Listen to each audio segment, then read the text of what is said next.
is going on, everybody? Welcome back. It's Big D Energy on a Thursday, everyone. My name is Neal Ruhl. He's Joique Bell. D-Mac, Darren McCarty in the house as well. We're squad deep up in here. Fish is in the bowl. Flint's very own, the child of Flint. Flint's own child, Arturo, is in the production booth as well. Happy to have you along for the ride. Any way that you're taking in the show, be it on the radio on 93.5 The Roar, 99.1 FM. 94.7 HD2, that's cool too. The YouTube channel, lots of subscribers. Remember, you can subscribe to Woodward Sports on YouTube. We have a chat thread running on there. If you're watching on Twitter, however you're doing it, welcome on in. Welcome on in. It is a Thursday. Got a lot going on, a lot lined up for you. Got some football talk, as always, because we're deep in the football right now. There's no question about it. Joique, what's popping? Nothing. Hey, D-Mac, what's popping?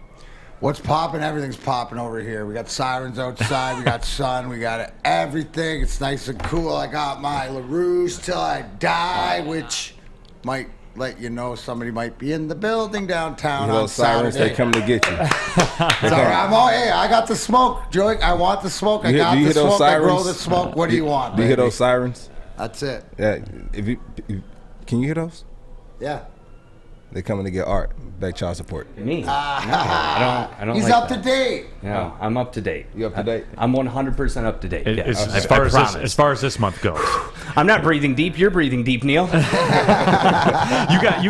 the month of September covered, but October 1st is around the corner. October 1st is coming really quick, man. Yeah. Did you hate when October 1st comes? You're like, man, didn't I just pay these bills? Yeah. They just keep coming. I thought I bought those diapers. I did buy those diapers. I'm not worried. You're worried. They're gone now. They're gone now. At its finest. No, but we are back in effect and happy to have everyone with us here today. We're going to talk football, Thursday night football. That Thursday night game, man, I'm still not a fan of it, Joique. Like, I'm not, man. I love the Thursday night college game. I don't feel the Thursday night NFL game. Maybe later on in the year, how they used to do it when college wrapped up. But I'm not there with the Thursday night game every single week of the year. That's nice. Hey, what about you, D-Mac? I like it. I like it too. It's football season, It's football man. season. Why don't you like it? That's weird I know to me. why. I know Why why. you don't like it? It's football. I know why he doesn't like it. He doesn't like the awesome uniforms that they spawn out there. You know what? I don't. The color rush stuff I actually didn't mind. Color rush is cool. It is cool. No, it's usually the matchups. The mail-in matchups. Who wants to watch Jacksonville and Texas and this and stuff like that? Like, so who's it depends on the clamoring? matchup. And earlier in the year, I think that one I'm going to call you out on because I think it's a little stretch because we haven't had football. Maybe later in the year in a mail-in game when you're out of your fantasy league and stuff like that, you don't pay attention. But I'm super jacked up. I'm super jacked up for the defense of the Washington Redskins to go crazy with their 4 first-rounders on little hands Danny Jones tonight. You might see a decapitation. Chase Young, man. If you want to see, listen, for Lions fans tonight, and this is what I'm going to watch. Right, because all I've heard is how depleted the offensive line of the Giants are, different things like that. Because I want to compare it to what I saw the other night on Sunday with our Detroit Lions and see where we're at. And obviously with the Washington side, where we want to get to. It's a big game for them, obviously with Fitzmagic. Pilar, your boy's out for like 8 weeks, and Taylor Meineke's in there and stuff. But if he can control the ball, control the ball, I think Washington wins tonight. So I'm excited because it's one of those. Who's going to win the East at 7 and 10? Who's going to win the East division? I want it. I'm here for it, man. I want a 7 and 10 division champion. Because it's Washington and the Giants, it's got some. Doesn't it have some more older rub for you? No. Okay. No, because I like it. And the Washington football team, I think, is on the cusp with what they're doing defensively. Certainly, I'm a Chase Young slappy. I am. But, when you start talking about backup quarterbacks, and it's just, for me, I don't get into it, man. I'm not into that. I would much rather see. Would you be more excited if they signed Cam Newton? He was starting. Is that what it is? It's all about the quarterback? Because I'm looking to see the rest of the team. I'm looking to see the things that I saw out of Washington around them. Terry McLaurin and different guys of this Washington team. I like Ron Rivera. I also, respect what Joe Judge has done. But, it's going to be interesting to see where both of these teams are at. I think because the Lions want to get to that next level, and unfortunately, Washington might be at that next level, that next step, right? It's not the end-all be-all where we want to get to, but it's where we want to begin with. So I'm excited to see the defense because I don't care. I'm excited to see. I think there's going to be a sacks. I think it's going to be carnage. I think there's going to be some cluster stuff out there tonight, and I'm glad it's not our Lions team. You fired up, Joique, for Washington football team against the Giants? You hype, man? No, it's not going to be a game. It's not going to be a game. I have Washington, though. I have Washington, and it's because of their defense. Their defense is one of the top defense in the NFL, finished off last year.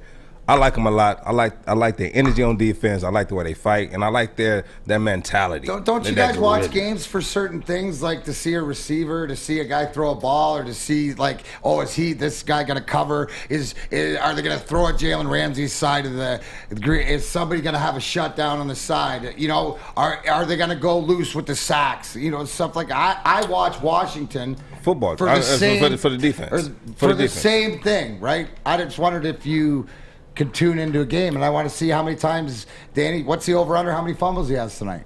Well, he's a turnover factory. Yeah, he's a turnover factory. So I'd imagine that number's probably pretty high. What is it? Taylor Heineke? Is that it? Heineken. He should be. That's fair, dude. He could be for that Heineken zero. The no alcohol zero. Yeah, right? just like the passer rating he'll probably have tonight. That's it. Nicely done. Right, see? No, I'm not entertained by that, man. And we're going to get into this in a little bit. I'm going to talk about entertainment. Neil, it's NFL football. Come on, man. Just because it's NFL football doesn't mean it's always entertaining. Curmudgeon? No, I want to be entertained, D-Mac. I want to be entertained. If you want to be entertained, I do watch wrestling with my son. Let's do it. I do watch wrestling. Okay, so you'll be watching Ohio. He wants to come out there and see it. You're not watching this game to be sort of entertained, just like I'm not watching it if there's not a sack fest going on or there's not carnage. I want to see things that I don't want to see when I watch my Lions team. I will say this too, and you guys have a consensus, which I think a lot of people out there have a consensus. Watch this game tonight, because this 3 to 3 and a hook number, this just reeks of a classic Vegas setup on the Washington. It does. That's the BDC. It reeks of it. It reeks of the Giants winning this game. Cover. I'm not gonna look into that camera and say take it to the blood bank. I'm not gonna go that far. Yeah. Unlike my Neal Ruhl get you right late night Saturday night special. At Washington. I have one cooking for you that we'll get to tomorrow when we're broadcasting live from Levels. This is a good one, too, folks, for tomorrow. But anyway. Bro, you're 2-0. I am 2-0. Special, and you say this is a good one? This is a good one. Is this the best out of all three that you felt? I won't say that. The best one I felt was the Oregon State game. Yeah. I'm not at quite the Oregon State game level confidence-wise. But what makes the Neal Ruhl get right special, all the ancillary stuff that goes into it is at such a high level with this one. It is. Oh, it is. Oh, the game time, the network, all of it. Oh, yeah. You guys just wait. Just wait till tomorrow. Check back. 2-0. Yep. Roll back the tape. 2-0. Roll back the tape. Yeah. Neil, look at that camera. Let them know what your record is. Back to back. The Neal Ruhl Get Right Special is 2-0. I looked right into that camera, and I told you guys what to do, and I got you right. Do you remember that time the Neal Ruhl Get Right Special didn't hit? I don't either. Sweater. I don't either. I don't remember the time it didn't hit because it's always hit. Hitting like that shirt you have on. Ooh, there we go. That's right, man. Popping out. Look at that. That's what I'm saying, Joique. Joique says my that. Hype man. Joique says that as he's wearing a 1970s corduroy couch as a shirt today. I think it's corduroy. It looks good. I'm not saying anything bad. It looks like corduroy jeans. Coming from a guy that's word style is beyond Z in the dictionary. You're not wrong there. You know what? I come in every day and I swear, I'm in the Simpsons because Art wears the same thing every single day. It's crazy. Black shirt, blue jeans. Yeah. Blue jeans. Which looks good. By the way. See. Do you have the Vans on today? Let me check. Hang on. It's the only pair of shoes he's got. It's the only pair of shoes. Don't call me a prophet. Don't call me a prophet. Because the friend of the court's paid up, baby. Same shoes. Don't be checking our shoes for the new flies. Yeah. At least until the first of the month. That child support's always paid. At least to the first of the month. See, I like this. M. Karpoff 08 says they should schedule every team to have a Thursday night game the week after their bye to avoid the quick turnaround. And I think that's got a lot to do with it, too. Too much common sense. Yeah. Too much common Joique, sense. break it down. What's that like when you got to play that Thursday after a Sunday? What's it like? I mean, it's crazy when you have to play Sunday to come back and play again on Thursday. You don't get the Lions, best football game. because you think about it, teams who play on Sunday, who had that Thursday game, they basically have 4 days to get ready for the next game. Physically, not even from a game. Right, it's physically, right? And so you'll play. So we'll play a game on Sunday, and then we play every Thanksgiving game here in Detroit. Right. And so, boom, we turn back around and play on Thursday, but we have that long week until we play on that following Sunday. That doesn't help you on Thursday at 12:30 on Thanksgiving, though. Oh, no. I'll tell you one thing I do like about it. You get in there, you play the game, you win, you go home, you kick your feet up. And so this is our family tradition. So we'll play on Sunday, and then family will come up for the game. They sit a whole week. Thanksgiving game is coming up. We play Thanksgiving 12:30. My mom and a few people will stay back and they'll finish cooking, and everybody else will go to the game. And I'll always get a big suite. And this is how I handle it, because everybody wants tickets to the game. And so I said, listen, it's going to be one game. I'm going to get the whole family tickets. It'll be the Thanksgiving game. So you guys come to the game. Ball out, we win, and then we go back to the house, we eat, kick our feet up, watch the Dallas game at the house. I'll take a nap during the Dallas game because I'm tired from the game. Then I wake up, and one thing we always do, I wake up, and then I get all the kids. No, you eating during the game though. So by the time we get back from the game, the food is already done. So we eat, we sit down, we watch the game, and then I'm tired from the game, and I got the itis now. You're right. So I'm going to sleep. Then I'm waking up about 6:30. Waking up, and then getting all the kids. And then then my nieces, nephew, my son, and I'm taking them all. We're all going to the movies to go see what? The new Hunger Games dropped every Thanksgiving. And so we'll all go see the new Hunger Games. That was a Bell family Thanksgiving. It was what we did every year. Yeah, they should make a movie. It was great time. It was some memories. Well, hey, you know what? Regardless of if it's Thanksgiving or not, regardless if it's the Neal Ruhl Get Right special, regardless if it's Thursday night football, what do we got to do, people? You know it. You love it. So do you. So do I. Our studio sponsor, MyBookie.ag, is where it's at. And you, too, if you're not already involved, go to MyBookie.ag, put in the code Woodward, and get a 100% match bonus to your first deposit. Put in 100, get 100, bet with 2. Put in 1,000, get 1,000. You have 2,000 to play with. You might want to take the Washington football team tonight, -3, or Neal Ruhl smelling something fishy. You might want the New York Giants +150 on the money line. I'm not saying take them, D-Mac. I'm not saying take them. I'm saying just people options. It's about tread lightly options. on That's Washington. what MyBookie.ag does. They got over 500,000 in contests. If you're not involved, get involved today. Make sure you put in code Woodward. Bet anything, anytime, anywhere with MyBookie. Gambling problem, call the National Problem Gambling Helpline, 1-800-522-4700. He's Joique Bell. He's Neal Ruhl. I'm Darren McCarty. We are Big D Energy, Woodward Sports Network. We'll be right back. Okay, you thirsty little spin goblins. I want you to pedal into the next dimension. Spin it! Spin! Spin! Uh-oh! Carmen's falling behind. Let's give her the hiss of shame. Spin! Spin! Spin till you bleed! Don't ride the bike of shame. Come to Planet Fitness and find your own lane with tons of equipment, free fitness training, and no hissing. Join today for just $10 a month. And we're off. Big D Energy, Woodward Sports Network, Neal Ruhl, Joique Bell, D-Mac, and Darren McCarty. And the gang is all here, everyone. What up, though, to everyone watching on the YouTube channel, engaging in the chat thread. Chuck Brewer says, Neal, I missed you call Oregon State last week. Well, Chuck, you got to watch the show on Friday. Towards the end of the show, it's the Neal Ruhl Get Right special. That's 2-0. D-Mac, week number 1, remember? Yeah. San Diego State. Cruised. Yeah. Cruised with a 41-point with the spread, halftime advantage, and won it by 13. Yeah, easy. You Easy never sweat. had to sweat. Easy sweat. Now, last Saturday, Oregon State up 21-0. Hawaii came back. You had Oregon State -11. Hawaii came back and was down by 11. But Oregon State punched one in at the end. Old Neal Ruhl got you right again. That's why you stay up to the itty-bitty hours. That's why I do these games. It's an experience. It's not just a pick that's going to win you money. It's an experience, all of it. I like it.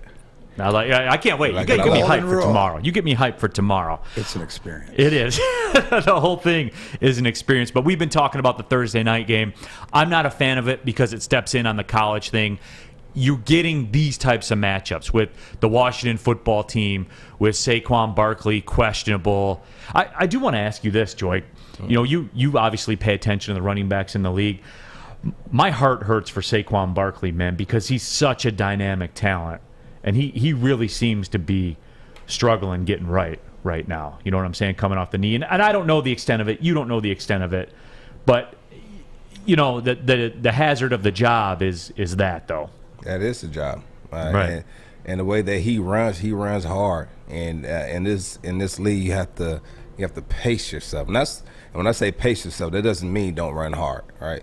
But when you have a young back out there who's very talented, very gifted, very skilled, he wants to showcase those skills on the field, right? He wants to showcase that. And for him, the way that he's used to playing, probably mentally he's not there yet. He probably still has to get that mental part in his head of, okay, my knee's back, I can do this. It's just him getting comfortable with it. And let's see how he goes throughout the year, because it's tough coming back. And he's still a young player. And, you know, one thing you don't want to see him push it too hard and then tear the other ACL, because that's common. When you do one thing in one knee, it happens in the other knee, and that's very common. For overcompensating. But my question to you, Joy, is that, like Nick Chubb, right, for the Browns, he runs hard, but he's built. He looks like a back to run hard. Saquon Barkley is jacked, but he's not a bigger back, right? He's a smaller back. So is it because of durability, or is it just because it's inevitable that in the NFL you're going to get hurt 100% of the time? Yeah, it's inevitable. I mean, the injury rate is 100%. So, like I said, it's not a matter of if you get hurt, it's when you get hurt. And, you know, it happened to him early on in his career. But how you bounce back from it, right? How you bounce back is the mental part more so than anything. Yeah, I guess what I'm trying to ask is, he runs bigger than he is, which can afford, you know what I mean? Like, you're a bigger back, right? So you run and pounding inside your frame and stuff like this, where you could, you know, go more full speed or hit the holes and more contact. With him being, you know, the versatile and the agile and stuff like this, where you said he runs hard all the time, which can be his detriment. He's got to pick his spots. But is it because he's like, am I playing too much into the size thing? No, I wouldn't say that. But at the same time, it's the way that the team uses you. Okay. Right. So the team has to put you in the best position to be successful. That makes sense. And they have to be smart. And being successful is protecting your durability to some degree, right? Right. So, like, knowing when to go down. Like, you know, when, you know, a guy has your leg, you see someone's about to come. You already have the first down. You already have the first down. Like, know when to go down, know when to keep fighting, know when you have the upper hand, and also know how to maneuver your body so where you're not taking big blows. So here's my question to you going into tonight, right? If you're Saquon Barkley and coming off the injury, and say you're feeling good and stuff like that, but in the back of your mind, with the trouble you're having on your offensive line, even protecting your quarterback, is that in the back of your mind, or do you got to point that out? I mean, they're going to run him into the ground because he's their biggest threat. Right. He's their biggest threat. So they're going to use him. Getting it no matter what. Right. So they're going to use him, but that's not in his head. Right. That's not going to be in his head. His head is, I have to make sure that I'm ready. And then on the same token, it's probably the coaches saying, like, listen, we know you're good. We know you can get out there, but we want to make sure that you're 100%. We spoke with the trainers. Trainers said that they said that you're about 80%. We want to just hold you out this week. But, we'll see how you feel on Wednesday night. So today they might, either sit him or play him and see how he does. Now, I think the best thing to do is to put him out there and gradually get him back. Don't start him. Don't start him. But let him get about 6 or 7 runs to see how he feels throughout the game. And I think 2 runs a quarter would be fine to he can kind of test it out. Right. I asked that because as a professional, when Nick Lidstrom's on the ice, you're a little bit more. When he's playing defense, you can be a little more careless or aggressive. It's different. That's why I mean, if you have that Haas offensive line, even if you're struggling or injured, I just wonder if that plays into the psyche of coming back to running back like it is. It's goaltending. You look at Tampa Bay Stanley Cup champions and what Vasilevsky, their goalie, has done, especially in Game 7s and whatever, just shutting it down. When this guy, like, we just got to get 1 goal, maybe two. And it's a wrap. That's huge, right? Yeah. So that changes your psyche where you don't have to press the issue. You can say, okay, you know what? This isn't the time to fight through this tackle. I got a guy on my ankle and 3 guys around my waist. Maybe I'll go down here and wait for another time. So I just wonder in football if that changes, but because, you know, the games move so quick that you have to be locked in before you even, you know, get to the field, right? Yeah. You play the preparation. So honestly, no, send him back. Put Devontae in.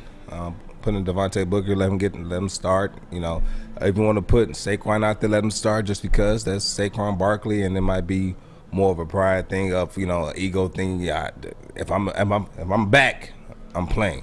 And so that's the tough part about being an athlete, knowing when to, you know, just take a step back and say, you know what, I know I'm not ready yet. And that was hard for me. After I had my Achilles you've talked about that many times. It's hard for me. You know, I had to, after the 3rd game, I said, listen, I can't, I'm not myself. I'm going to hurt the team. I'm going to hurt myself. Bench me. And I had to bench myself because I knew as an athlete and as a player, as a competitor, I wanted to be out there, but I couldn't perform the way that I wanted to perform. Now, it's times where you're going to get out there, and I was listening to these guys talk on this podcast earlier, and they was talking about how when guys get hurt, but they should still play when they're injured. Now, there's a difference. You can't play injured. You can play hurt, but you can't play injured. Everybody plays hurt. Yeah, everybody plays hurt, right? Now, some people are sometimes more hurt than others, but when I would say you're injured where you go out there and you can't perform at the level that you want to perform and your injury is hurting you and you have to be benched. That's what I consider injured, right? When you can't be out there and perform the way you want to perform. I was hurt when I came back, but I was able to perform and be impactful for my team. And that's the hard part, that he's going to sit down, reevaluate himself, reevaluate his injury, and kind of, you know, take his time coming back. Don't rush it, because if you rush back and you try to do more than what you're capable of, then boom, that's when the second injury comes in. Now you're set back again, and that's more mental toughness you have to fight with because you already been on the journey before.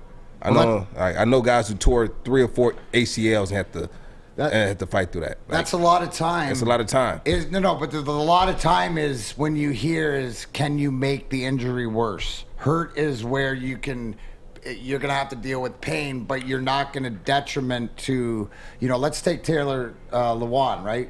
Where there was questions because it's a hand or a broken finger. Well, obviously, to have surgery, it's worse than it is, and it's got to be debilitating to take it out. So that means that there's no way that he wouldn't have done more damage and cost. That's why they said to take it out, right? So that's instead of having the injury. If some guy where it was a broken and it didn't do anything else, well, you put a cast on it. How many times have we seen that? You know, hockey's the same sort of way. That's for defensive players. Offensive players, we can't do that. Right, but that's what I'm saying is that's it all depends on, offensive you can't do that, but when the injury can become worse, right? Like you can take a hamstring and snap it and then be done, right? So the fact is that if it's not going to get worse, an ankle injury or a knee or something that you just have to treat, that's what you're always dealing with. But it doesn't matter. It's hot or it's cold, right, Joique? Yeah, yeah, it is. It is. On the YouTube chat thread, Chuck Brewer says, "Damn, the one show I missed last week was when Neal gave out the winner." Chuck, it's forgiven, man. You're a loyal listener.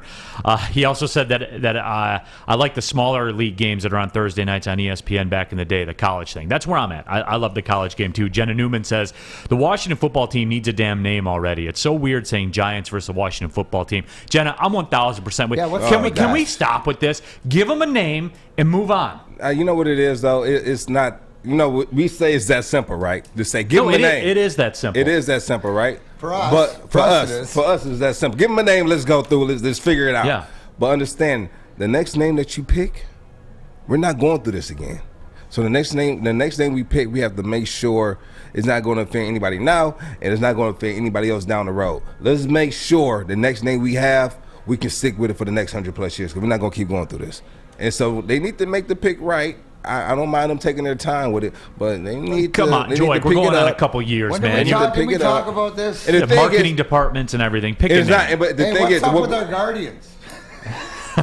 And the thing is, though, it's not just they didn't just start trying to figure out a name right now. They've been working on it. right? They knew this time was coming, so they should have already had names in the pot. It takes everything in Washington so long to get done. Is that why? Badoom.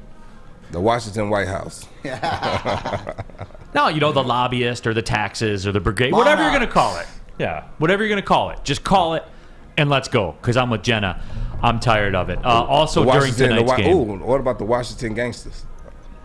It has a ring to it. that is pretty sweet. That's also, their defense, not their offense. There'll be an announcement tonight about Hard Knocks, the HBO show. Speaking of gangsters. Yeah, and Joique, would you ever... there was talk about the Lions. Should the Lions be the subject of Hard Knocks or something like that? What would be your take on that as a player? You probably wouldn't want all those cameras all around you and everything like that. You know what? They talked to us before. When I played, they talked to us about it. Yeah. And that's more so the coach didn't want it. He didn't want all those cameras. You don't care? Nah. I didn't care. If we had it, we had it. If we didn't, we didn't. I'm here to play ball. Either way. I'm here to play ball. Because I think that was when Schwartz was here, and they talked to him about it.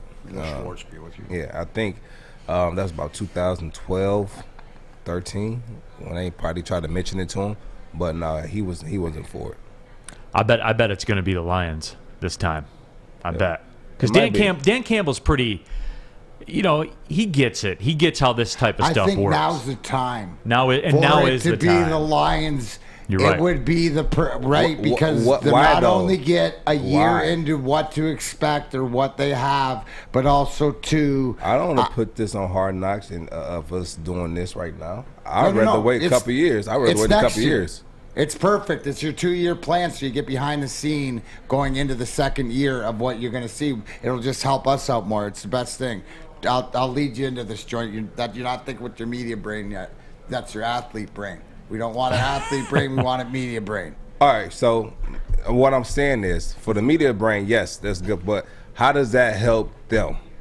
Now, when he said Dan Campbell gets it. Accountability. So you don't have clowns like Steve Smith coming out with talking about the wrong play and not having what's exactly going on. And then that way there's more substance to the fact when you have the defensive coordinator yelling at one of your top guys while you've seen something behind the scenes of the relationship they have.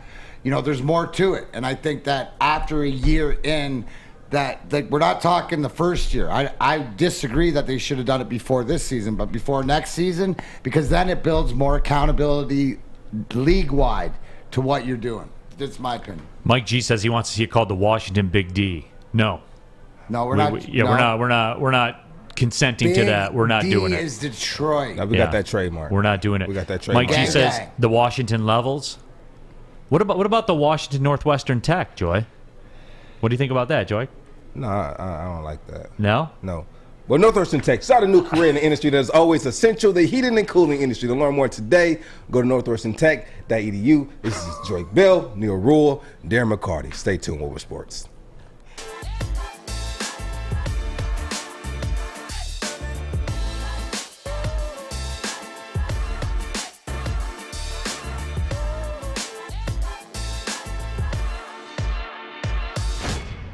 Hi, I'm David Hall from Hall Financial. With historically low interest rates and 5-star service, you could pay your mortgage off faster without increasing your monthly payment. Get started now at 248-308-5000 or chat with us online. Call hallfirst.com. Back in effect, Big D Energy, Woodward Sports Network, also on the radio side, 93.5 The Roar, 99.1 FM, 94.7 WCSX HD2, that crystal clear HD radio. Neal Ruhl, Joique Bell, D-Mac, Darren McCarty in the house, talking a lot of football. The Lions still getting ready for the Green Bay Packers. And I don't know if you guys saw this or not. Monday Night Football, and we'll be out there, by the way. As far as O'Toole's in Royal Oak, you can join us for the Riff Rockin' Lions pregame show. It's from 6 to 8 p.m. live from O'Toole's in Royal Oak. The Jose Cuervo girls will be out there. We'll have Jose Cuervo drink specials going on. We'll have a live broadcast as well. That'll be simulcast on 101.1 WRIF. I'm sliding through, Art.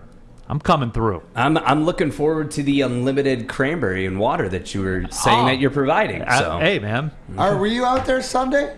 I was not. No, I didn't was see not. it. I was not. I didn't see it. I know you missed me. You texted me a bunch. Where you at? Where you at? Well, And exactly. I I was actually, you know what? Because I was looking to see where I can get one of those cuddly blankets that you and your Flint crew, your boy there, were huddling. Listen, there's nothing wrong with floral blankets. I know there's not. I slept with mine last night. Yep, they're the most comfortable blankets around. The floral pattern, 70s couch cushion blankets. You can't go wrong.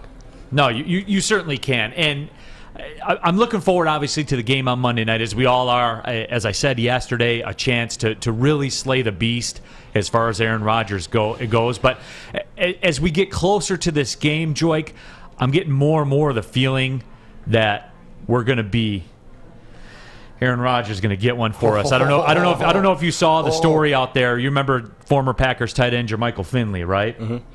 He has called into question the work ethic of Aaron Rodgers, and he said, let me make sure I got the exact right quote, because you don't want to misquote anybody. He said I haven't seen the work ethic in Aaron Rodgers this year that I have seen in previous years. So, I mean, he's not in the room, so I don't understand how he can draw that conclusion. I'm not even in the room. Well, I mean, but work ethic as far as like doing yoga under a waterfall in Hawaii. He has been doing that, being on Jeopardy. Listen, he's more spiritually inclined right now. Yep. You can't mess with his inner peace. You can't mess with his inner peace. And at this point now, I guess only time will tell. We'll see next week on Monday on what's going to happen. But this is classic, though, isn't it? The doubters and everybody shoveling dirt on. This dude was the MVP of the National Football League last year. And don't get me wrong, guys. I'm all in. What? I'm taking the house money, and I'm cashing it, and I'm free rolling, and I want to drive that stake into Aaron Rodgers and the Packers, because I do believe if the Lions beat them, they will destroy the organization for a few years. Couple things, right? Right now, the Lions are an 11-point underdog, which, Art, listen to me right here. I don't know if we should place a money line bet on the Lions because they are plus 420 right now. I don't know if that's an omen, if that's a level up omen or not. I mean, I'm going to take my 10% discount from Levels and put it on the Lions at plus 420. But the whole conversation is what goes on. That was so on brand. Yeah. What goes on? What goes on right now after that game? Let's break it down as athletes and say, you be Devontae Adams and I'll be Aaron Rodgers, because if that's your boy, you're on the bus or you're after and you're going, what was that, bro? Are you into this? Like, are you not? We having this conversation of, are we getting right or whatever? Because you got to be embarrassed. So when you're embarrassed and have that pride, I expect them, don't they go, hey, we need to do a little extra work this week? You know, maybe we just dial it in, the fact that we are playing, Detroit. But I think, to your point, Neal, we're going to find out where is it old Aaron Rodgers, like Finley was saying, as far as the work put in. Is he put in the work? Or is he, like Joique said, like I believe, in a different place? If the Lions, mindset, which doesn't mean he can't go back there. It's just that he's in a different. And you look at his world, you look at his fiance, you look at different things. Well, because we're all different. We're all different than we were 4 years ago, 5 years ago, 2 years ago. Even we're all different. This will play out in front of our eyes, right? If the hurt and whatever is not irreparable, as far as because Aaron Rodgers says that we can make it through it, but his. The spirit can't fake what's going on. I mean, is it done? And it's a great test, because good thing they don't play Kansas City or the Bucs or somebody where you're not going to get a test. Well, you're that's going to find out against the Lions right here Monday night, and by seeing what type of game it is and what if he cares or if he doesn't. Well, and he's got to prove it twice. Might. Because they're going to San Francisco the following week for Sunday Night Football. But you're going to see it this week, that the care factor, right? Because if I'm going to mail it in on the next week where I don't care, it's against the team that I don't respect and I've killed every other thing. I'll think ahead or I won't. I'm already planning my trip out in San Fran, if that's where my headspace is. If it's, I didn't do what I needed to do and got it shoved up my rear end, but, it's lesson learned, back to work, let me dig in, boom, and show it against the Lions. I'm glad I got the Lions because I own the Lions. So we'll see which one he is. Joique, do those conversations take place then? Say it happens. Say the Lions shock the world and they win that game. Say Aaron Rodgers throws 3 picks and they lose. Will somebody in that room say, Aaron, are you with us here, man? Like, are you've been doing all this stuff? Well, things come to a head, I guess. I assume it's got to be somebody with the juice, you know. Who? Yeah, I mean, is it Devontae Adams? Devontae? Yeah. That'd be the only person that can probably that's go got the juice to do it. Right. Because the juice thing is real. Right, and that is real because, like I told you, depending on who the player is, depending on what he says, will be the deciding factor, or if that player receives it or just get out of my face. And to that point of Joint goes back to why that I really want the Lions to do Hard Knocks, because you will see those you can't hide them when you get behind the scenes. If you want to see the relationships of all our championship teams and why we won, why the Red Wings were so close. I also want you to understand this too. You bring Hard Knocks in here, and they're doing the media, right? Understand this media. They're only going to spin the stories that gets ratings. So you're not going to be able to see everything. But isn't Hard Knocks consistent? Here's the difference. I disagree. I've been in a dressing room that you can go back to every championship run. At the end, they play the video, and it's a correlation and a memory or whatever. So I watch Hard Knocks and what they've done.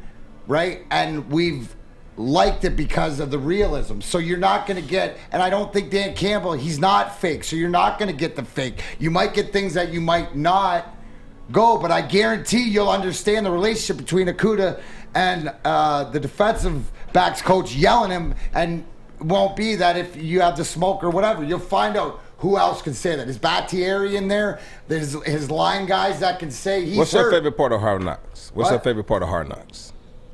The favorite part of Hard Knocks is getting to see that I can tell who are boys and who aren't boys, and who's in it and who's not in it, who's the personal guy and who's the team guy. I can get everything out of that, out of the culture in the locker room. That's my favorite part, that I can see if they're a winning culture or they have something. That's why the Browns, right? They're fighting uphill. But they're fighting. Because they like each other. And that's what I got out of there, is that they're fight for each other. I want to see that coming out of here with the 2-year plan, going into my investment into the second year. It's the same thing as, that's why I think more good would come out of it going into the second year than bad. I do get what you're saying about media, but I think Hard Knocks being the HBO is that I don't know, do you not, I guess I'm a fan of Hard Knocks because I'm not a football player.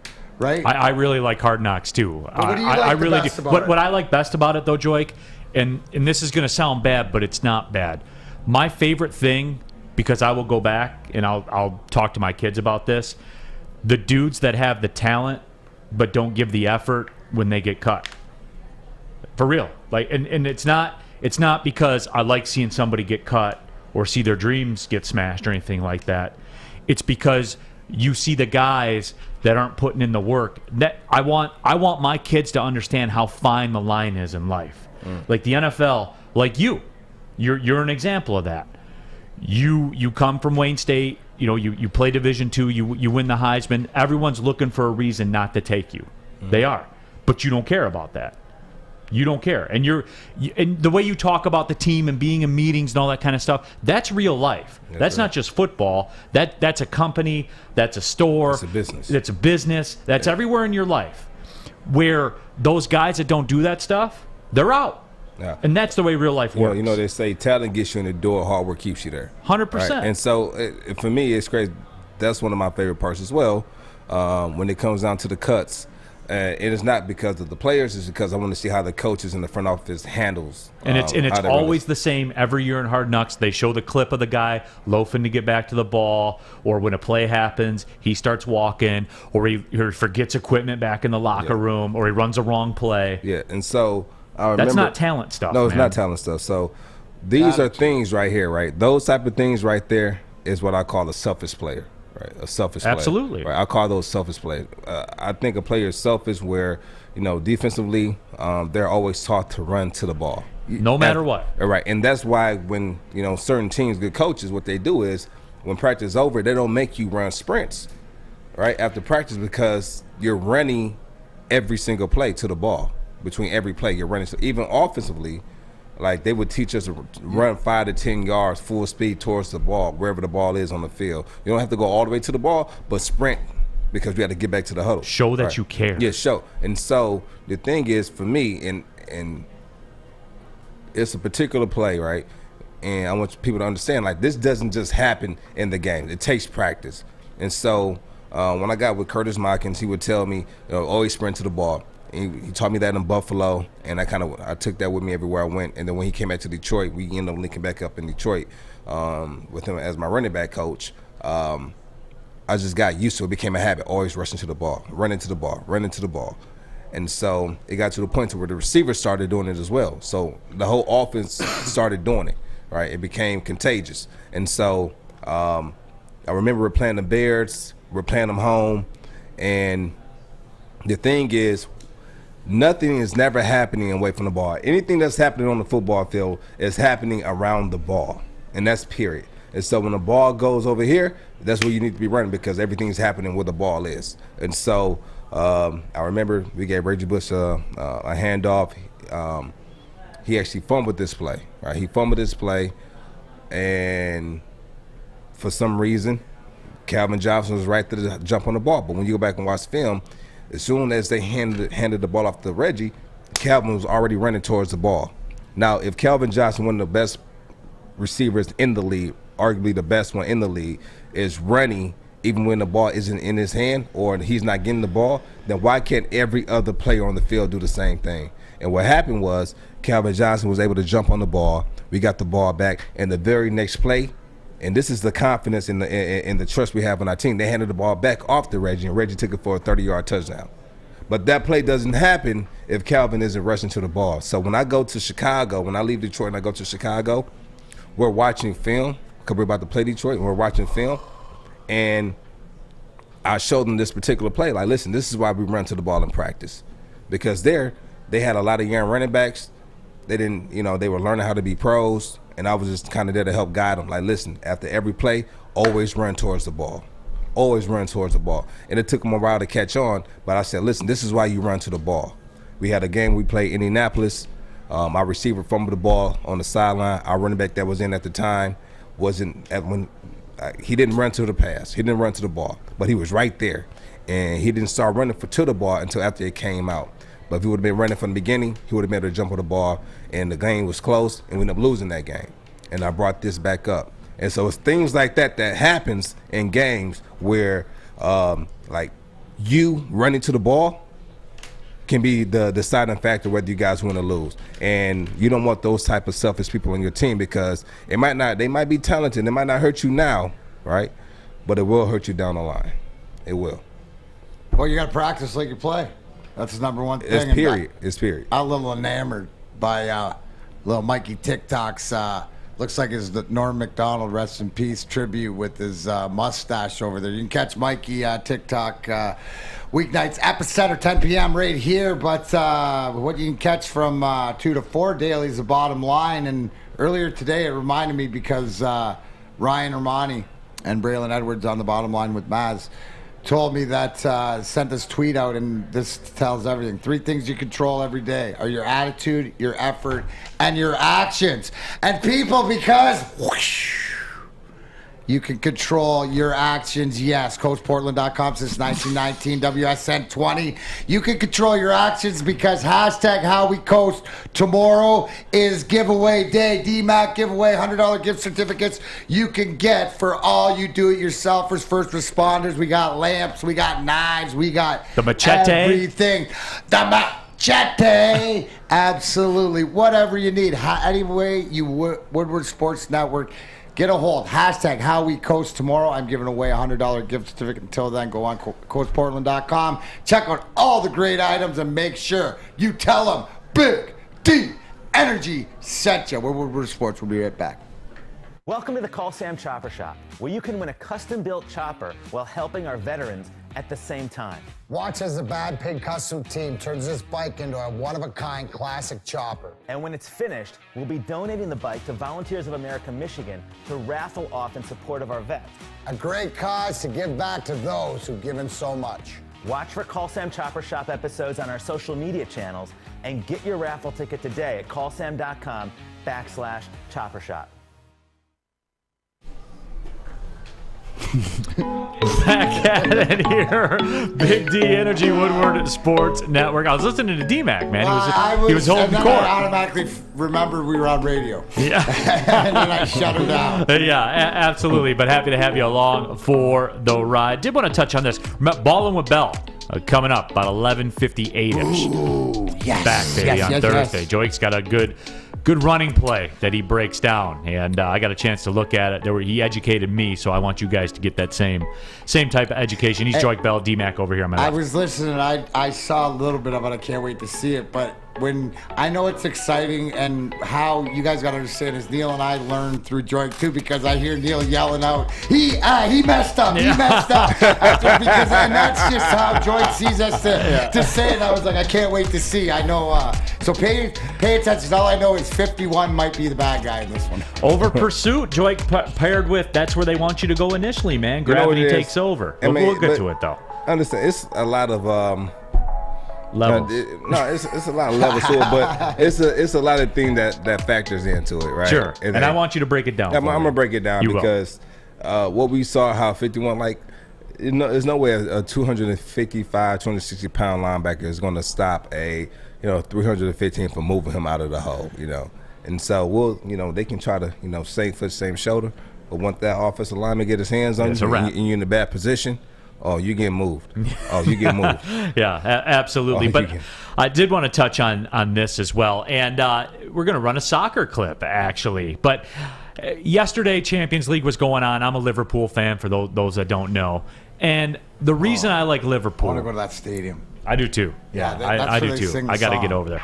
But Liverpool was down 2-1 in their Champions League match to Inter Milan, or excuse me, to AC Milan, and they came storming back. Got a huge goal towards the end of the game. It was an absolute banger. Check this out for energy here, D-Mac. Coming off the corner, 2-2 match, 69th minute, ball comes out, bang, an absolute banger. Wait.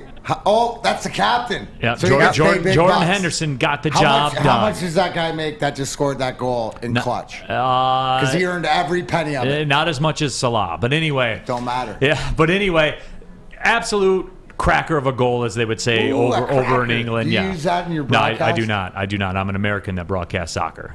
And soccer, Can by the way. Can a Canadian get away with cracker? Yeah, I think so. Okay. Yeah, I think so. We're going to try on Saturday. Oh.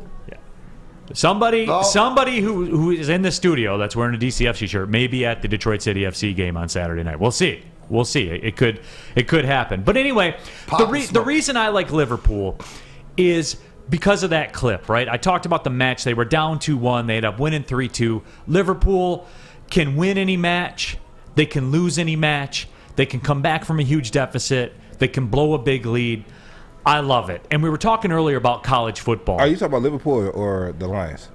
Well, no, I said they can come back from any deficit and win the game, like win the match. So that's the difference. Like that's why I wouldn't talk about the Lions. Soccer question? Lions will do that this year, 10-7. When does so Ronaldo's with Man U now, right? Yeah. They lost, by the way. When does Liverpool play Man U? I don't remember. It's coming up though. It's somewhere around the holidays, I believe. Okay. Yeah. So for a bit. Fish Will that is be official. A big game? Oh, 1,000,000%. Okay. Yeah. Okay. 1,000,000%. Salah versus Ronaldo. Yeah. Well, Mo Salah's good. He is, man. He's the dude. But anyway, though, it got me to thinking because Big Lebowski. Through all my life, I've always kind of gravitated towards those types of teams like Liverpool that were entertaining. When June Jones was at Hawaii and they ran that run and shoot offense and they had Timmy Chang and he threw for 16,000 yards, that's what got me starting to watch all those Mountain West midnight games, was because I love it. They run 5 wide, and that's what I like about college football. You can kind of pick your style that you like. And I'm curious out there, do you guys cheer for teams or watch teams or root teams just because they're entertaining to watch? Not necessarily the best teams. Just are you entertained? I'm entertained by Liverpool. We watched the Lakers last year. Yeah, I mean, and that could be a thing, sure. Yeah, and then a lot of people don't like the Lakers, so they reveled in them losing. But you know what it is, though? I watch the Lakers not because I'm a Lakers fan. I'm a LeBron fan. So even when he played for Cleveland, when they wasn't winning, I was a LeBron fan just because I followed him from high school all the way through his career. So a lot of respect for what he's been able to accomplish over his tenure in the NBA so far. So I'm excited to watch him. That's I love it, man. I love to see a guy go to a team and make a team. You know. Mike G wants Fish to get his hair cut like Ronaldo, so we'll see if we can send him over to Lady Jane's and hook that up. I think man. I think there's a game on tonight that we started this opening of the show talking about this Thursday night game that one of the teams that I watched just for entertainment to see if the defense can rip guys' heads off. And that's fine. Like, that's the antithesis of what I am. I like 5 wide receivers. I like 55 to 50 games. I want one play touchdown drives. That's what I like. But D-Max know that. That's why you have the Get Right special. Absolutely. Hey, listen, not many times do you look at an over-under at around 78 and go, this is going over. And that's that late night Neal Ruhl special. Yeah. Stick around tomorrow. From Levels, we'll be giving you the live one to go 3-0. Robert Colosia says Skywalker David Thompson's Denver Nuggets. And I liked the Denver Nuggets back when I was a little kid, when they would score 160 points a game. And their whole thing was, we're going to shoot it within 7 seconds of getting it. And we're going to shoot 3-pointers. I like that gimmick stuff. I do. And I watch it. Are you a bandwagon fan? No, because that you would be classified. It would be classified as bandwagon. No, not necessarily, because with Hawaii football... When June Jones got there, who they say was one of the proprietors of the run-and-shoot offense, I jumped on board, and I was like, I want to watch that because it's entertaining. They weren't great or anything. Agree. They ended up having a great year while I was watching them, where they went to the Sugar What's Bowl. your quarterback's name? Timmy Chang. Oh, yeah, dude. He was, put money on What that. year was that? That was 2004, 2005. The over was in by the second quarter. Yeah, well, and then people would catch on. I remember watching them play Michigan State in 2004. There's a highlight package on YouTube where Hawaii was down, I think, 21-7, and Timmy Chang brought them back, and they won 41-38. Every game they played was 41-38. You know what? Chuck Brewer brings up a great point, right? If there's Michigan guys, I'm the same way. Cheering Michigan or Michigan State guys, or guys that I've seen play college around here, local guys. Hockey's the same way. Is that, where you'll watch players or see how they're doing and stuff like that. Duncan Robinson with the Heat, just guys that come to mind. So I agree. Yeah, and we have another one here. Rack says, I love watching the Blue Jays with all their young bats mashing. And they're fun to watch, too. They are. They're fun. And they're fun dudes with it, too. Yeah, they're having fun. That's what I like about the young guys, the Vladimir Juniors, the Tatises, all these sons of former MLB guys who grew up around the locker room, but they give it back and they understand, it's a job, but I can have fun having at my job. And it's the same thing as the touchdown dances. Man, pimp your home run. $1,000,000%. Yeah, $1,000,000%. This taunting thing in college football is out of control, man. It is. Oh, my God. I'm not. Dude, I wasn't here, and, the one that the kid taunted on the touchdown and they pulled it back, that's just ridiculous. I saw one. The state guy did a great play, and I was wondering if he's going to get flagged when he intercepted at the end of the game, and he ran all the way off on the field on the sideline, set his helmet down on the sideline, ran to the end zone with his guys without his helmet on, and ran back, didn't get flagged. So he ran all the way off the field. It looked like, here comes another one, but they got to be a little bit more lenient on that rule. No, I agree. And then we saw... They're taking the fun away from it. They are, man. Tyreek Hill. But that's that old school... get that ball back to the ref. Back in my day, Barry Sanders would score a touchdown. He just get a ball back to the... Did you watch the 30 for 30 on the Mets? This is a spectator sport. This is a spectator sport, bro. I understand. That's why they're... and it was a big thing in the NFL, so the NFL can make that rule change. So can the NCAA. Stop it. Let the boys have some fun. Now, give or take, some things might not There's be. Some things where but small stuff like that. But the thing is this: they want to keep their thumb on it, so it doesn't get out of hand, all right? And so the smallest thing it will get flagged. I remember I don't even think it's that. It is that. I don't think it is, Joique. I just think that they love the fact that they're in control of it. I think that's what it is. It's got nothing to do with the celebration. It's the fact they're in control of it. I scored a touchdown in college, and I was going full speed. And I got in, and I dropped the ball. I came back to the sideline. The coach told me that I had a penalty. I said, for what? He said, when you drop the ball, it's spent. I said, what?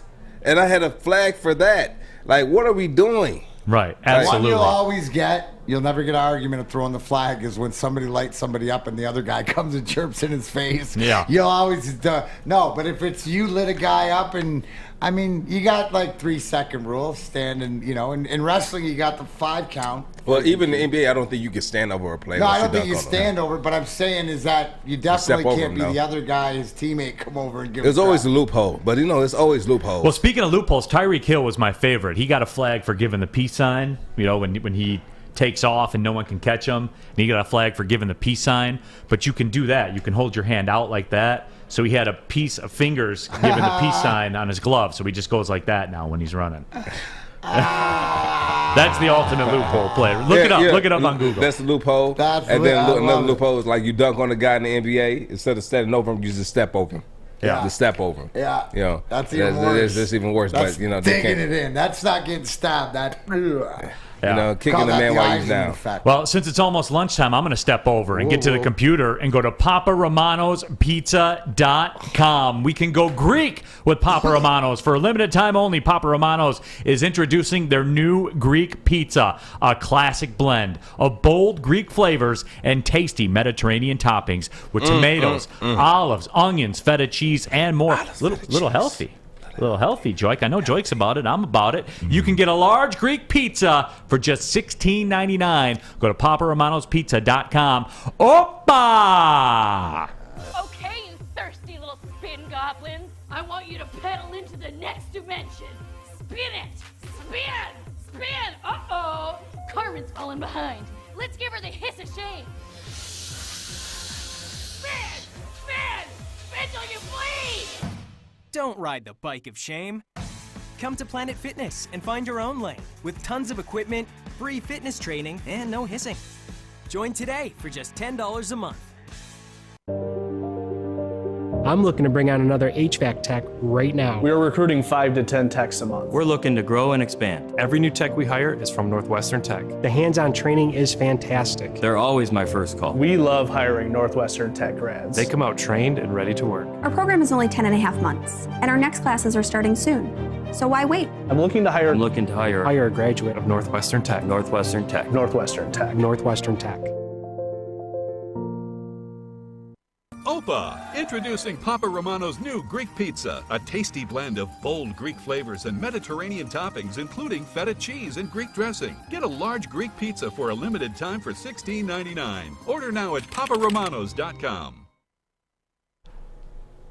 Welcome back to Big D Energy Woodward Sports Network. Neal Ruhl, D-Mac, Darren McCarty, JB, Joique Bell in the house. It's Thursday. It's almost noon.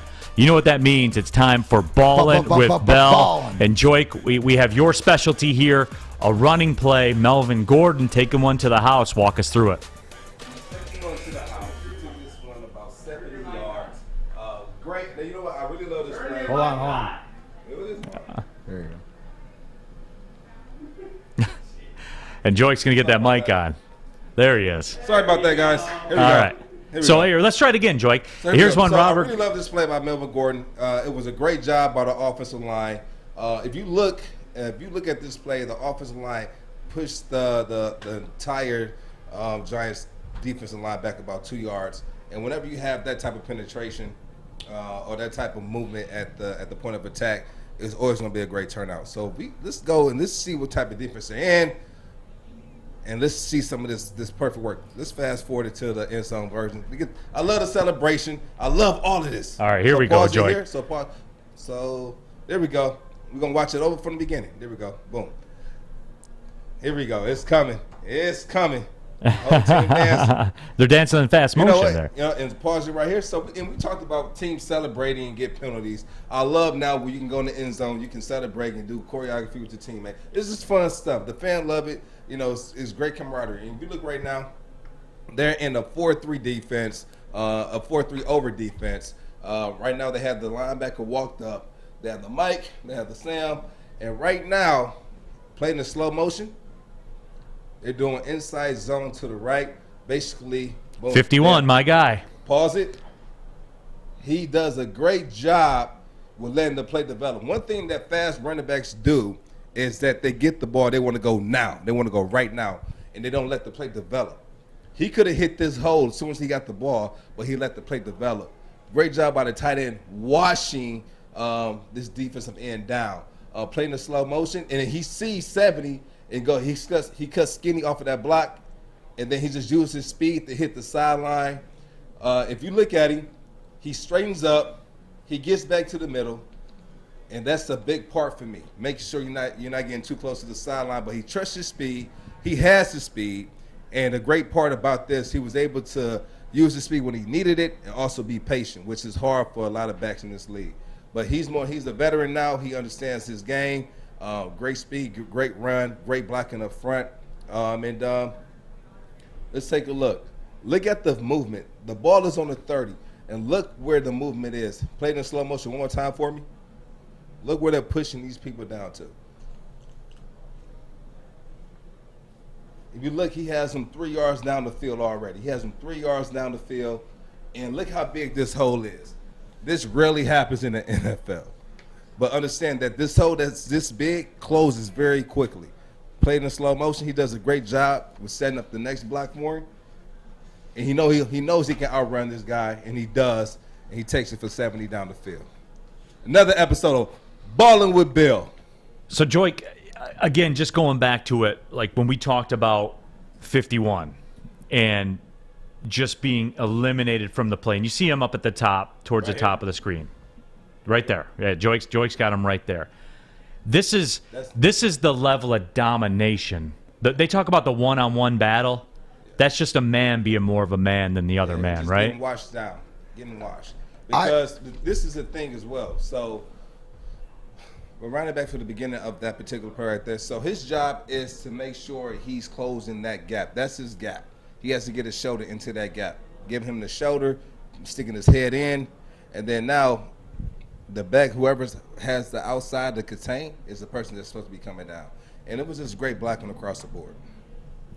My favorite thing from learning from watching this is what you said again, is when he got through the hole, he got tight on his blockers to give him more. He switched hands, right? Joique's big on the switching hands. Big on switching hands you could see the transfer. And then at the end, using, like you said, watch the thing you look for is guys that know they have the speed, beating the corner, and then using towards the middle so they don't cut themselves to the pylon. And that's, like you said, knowing he has Melvin Gordon knows his speed too. You guys all know you immediately know if you got out there, if you can outrun that corner, right? So here we go. I'm gonna run you through his head, what he's thinking in his mind space right here. So playing in slow motion. And so hold up before we do it. So we know this is inside zone. So his first read, different coaches they teach it differently. Sometimes your first read can be the first person in the hole you're going to, so it'll be him. And some coaches teaches that you're going to look at the linebackers, where the linebackers move. Are they moving to the left or they moving to the right? So when I'm getting this ball, don't play it yet. The first thing I'm looking at him, but I'm reacting to him, but I'm reading him. That's what I'm doing because I know for a fact that he's not gonna tackle me. I'm looking to see what he does up top. I'm looking to see this guy at the point of attack as well. So played in slow motion. Stop it. Stop. I see this guy's in the hole I'm going to, but I know that my blocker has, I know that my tight end has his outside number. He's gonna wash him down. And what I'm gonna do is when I see that, I'm gonna set it up and I'm gonna go skinny off of this block. Hey, so my question right here, right, is that right here, to me, Melvin Gordon, who's 25, the running back, has a choice to go right. The hole looks really big right, but this is where he's got to decide, like you said, his tight end is cleaning 51 out of there, and he knows what space is going to wide open. Because how do you make this decision, The Joique? bigger hole is the other side, we will see. How you make this decision is being patient, right? So as a running back, I know that I have two lanes. And if I'm him right now, I know that I can go here right now. I can go here right now because it's open right now. But that's not how you run in the league. Because what's going to happen is, once you see it, once you don't, spot, if from him to come close this spot, it's about equal. Now he's standing back right now, but now he sees it's a handoff. So he has a straight lane to come down and close this gap right here. And he's a 4'6", 40 guy too. And so boom, he comes down and what the thing that he does good is he stutters, he hesitates, which causes 23 to come down, and now he's caught in the wash. Now he's washed. And now this is the thing. And now you can't see the hole now, but you can see it developing. Oh, absolutely. He's about to go skinny off of this block. They have them walled off. He's about to wash them this way, and it's just going to open up. So is 25 looking at 87 his blocker now reading whatever corner? What he's looking at right now is that safety coming down from the left. Okay. So play it for me. He's looking at that safety. There you see his feet. He's trying to set him up. He's now set him up hard. Yeah. And 87 needs to go get that block and don't wait. He needs to go attack. Joique, and you know what? Here's what always amazes me as he's standing right there, as Gordon's standing right there.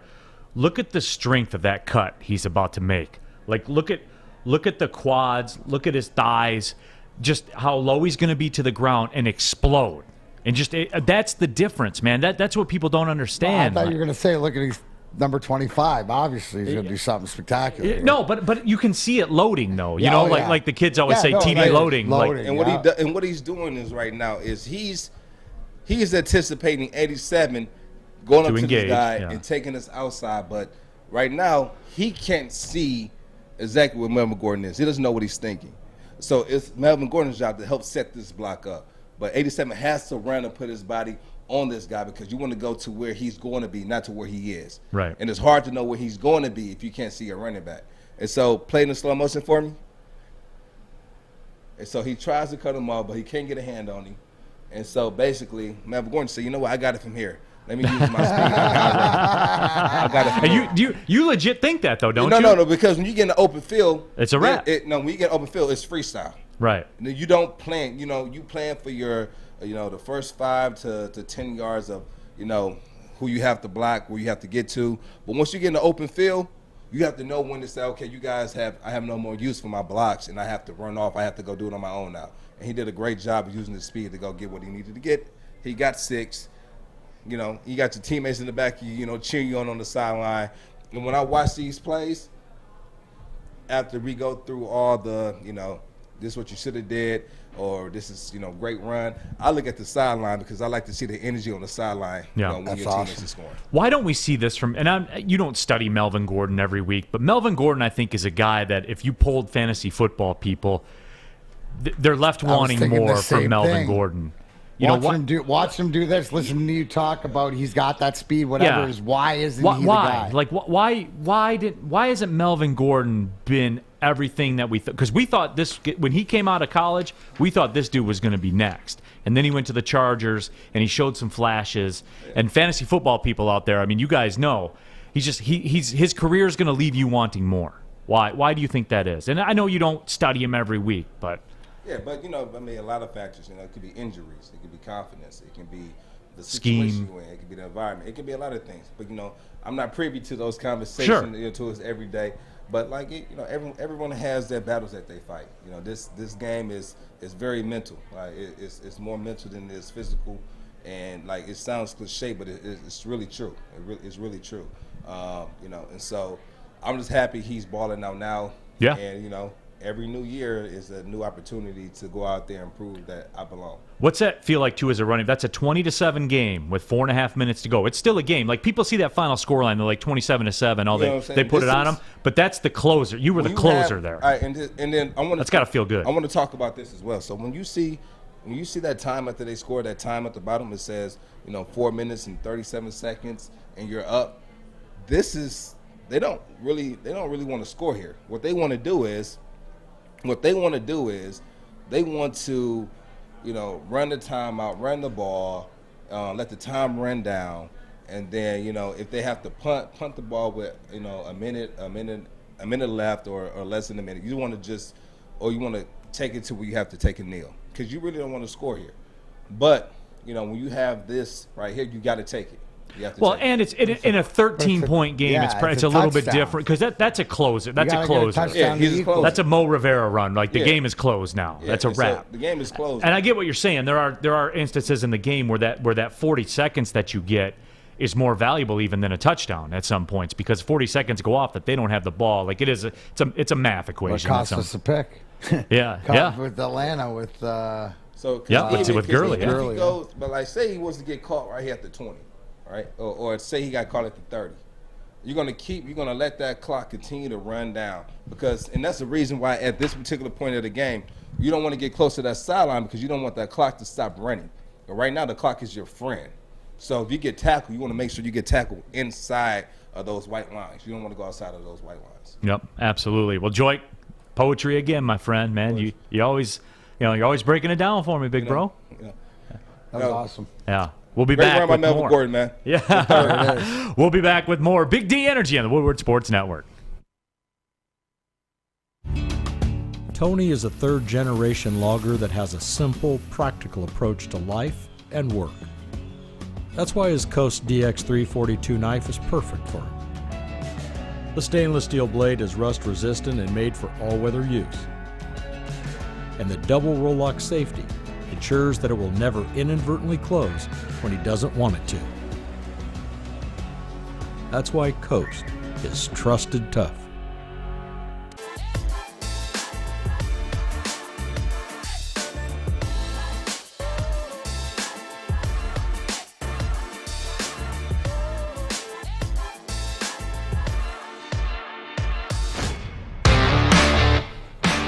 Back at it here, Big D Energy, Neal Ruhl, Joique Bell, D-Mac, Darren McCarty in the house as well. Another successful Balling with Bell You know what's funny? episode. I don't know what's more exciting to watch. Watching NASCAR and watching the car going to the pit, they change the tires, or going to break and watching Stick and Fish change the mic. That reminded me of the pit crew. I was like, "Where's the music?" I was starting to go, putting it in, putting it out. Hey, I'm gonna echo what Robert can't even read. Colosia says. I love that segment too, and different things that I pick up. And you know what? Scrapping with D-back, not that many scrap, but maybe we'll do something. The people want it. They're talking about it. Maybe we can go into the archives and bring back some. I'm gonna tell you guys now, stuff. for everyone watching our show right now on YouTube, please, if you're watching it, if you like what you just saw, go down there, click the like button, because right now we have 100 plus viewers, but we only have 30 something likes. Go down there, like the button, click the button. Feel free, feel free. Click the button, like it. Subscribe. Subscribe. Nine Drink says Ballin' with Bell is always awesome, which certainly it is. Yeah. Mike G says number 70 got to the next level and destroyed that linebacker. Levels tomorrow. Yeah, levels tomorrow. We'll be broadcasting live. And going forward, if you guys have any videos or any runs or any plays that you guys want to have broken down on a Thursday on the Ballin' with Bell, make sure that you upload them. Or, take a picture of the clip and send it over to the Big D Energy page. Or you can send it to Woodward Sports. So send it over. Send it to Art. Yeah, Just send it to me. Send it to Art. Send it to me, please. Art, put it. Yeah, please send it to me. Art at woodwardsports.com. Everything we send them. Where's your thing? I just a lower? I don't make that sort of money to be affording a lower, okay? Send it to art at woodwardsports.com. I'll save it. All right. And also, Pucking Around with D-Mac. Mike G came up with that name. We should go with it. That was gold. Pucking around with D-Mac. Hey, listen, never pucking around. There's the imaging for it. There we go. I would like that though, D-Mac. I'd like a Connor McDavid clip, because I've always said this is Connor McDavid is the best athlete in North American sports. You want to hear me go, God, just put him No, he's the most dominant athlete in North American sports right now, and nobody knows. I know, you know. Yeah, no, I mean, he is. Just as an individual and what he can do. There's two guys that you want to break down to this day and age. It's that it's the Connor McDavid and Nathan McKinnon to that point as the power forward with what these guys can do with the game. But yeah, McDavid's stuck in that can't get out of the first round, can't win the Edmonton. But again, the GM Kenny Holland, Uncle Kenny, he's been there before with trying to get over the mountain. And they're trying to put the pieces in place in Edmonton. But I think ESPN will help that. I think the fact so too. that the contract that when we're talking here through hockey season, we're gonna hear people are saying, "Hey, did you see that McDavid play? Did you see that McDavid?" Because he is amazing. Because now ESPN Why does all the stepping amazing in. guys got to start in Edmonton? Right? I mean, anybody else? Well, because they were so bad. There you go. You know. Fair enough. Quit telling me what I think and telling me what we know. I mean, gosh. But it's true, though, man. It is true. That's what it was. But, it's funny. You talked about Ken Holland, and that Duncan Keith contract, D-Mac, I don't know. Not a fan, man. But, we'll address. I'm not either, but you know what? We'll address. Hey, it's not here. That is true. It's sort of the Matt Stafford thing. Yeah. Wish y'all the best till you play our team. Yeah, and we'll talk about that as NHL. We will talk hockey on this show. And by the way, anybody who wants to check out on the Red Wings feed tonight, the Prospects camp starts. I saw Kenny Kalzinski, that donkey. He tweeted out this morning that they will be broadcasting the first. So Tammy and all you hockey heads out there, it starts now. You got some of the young prospects. You see Lucas Raymond play and stuff like that, Chase Pearson, and guys that are going to be the future of this team. Yeah, and we have to give you the obligatory Clavin Johnson update. Clavin Johnson still wants his $1.6 million. There was a bit of news in that. He was on a podcast yesterday or the day before. Pay that man his money. Clavin Johnson said, "I'm not saying they got to repay me the $1.6 million all up front, but they need to figure out a way to do it and not have me work for it because I already did the work for it." And, Joique, we keep talking about this. And this goes into what I said to Darren yesterday about the Wayne Gretzkys and the Messis and the Ronaldos and the Michael Jordans and the LeBrons.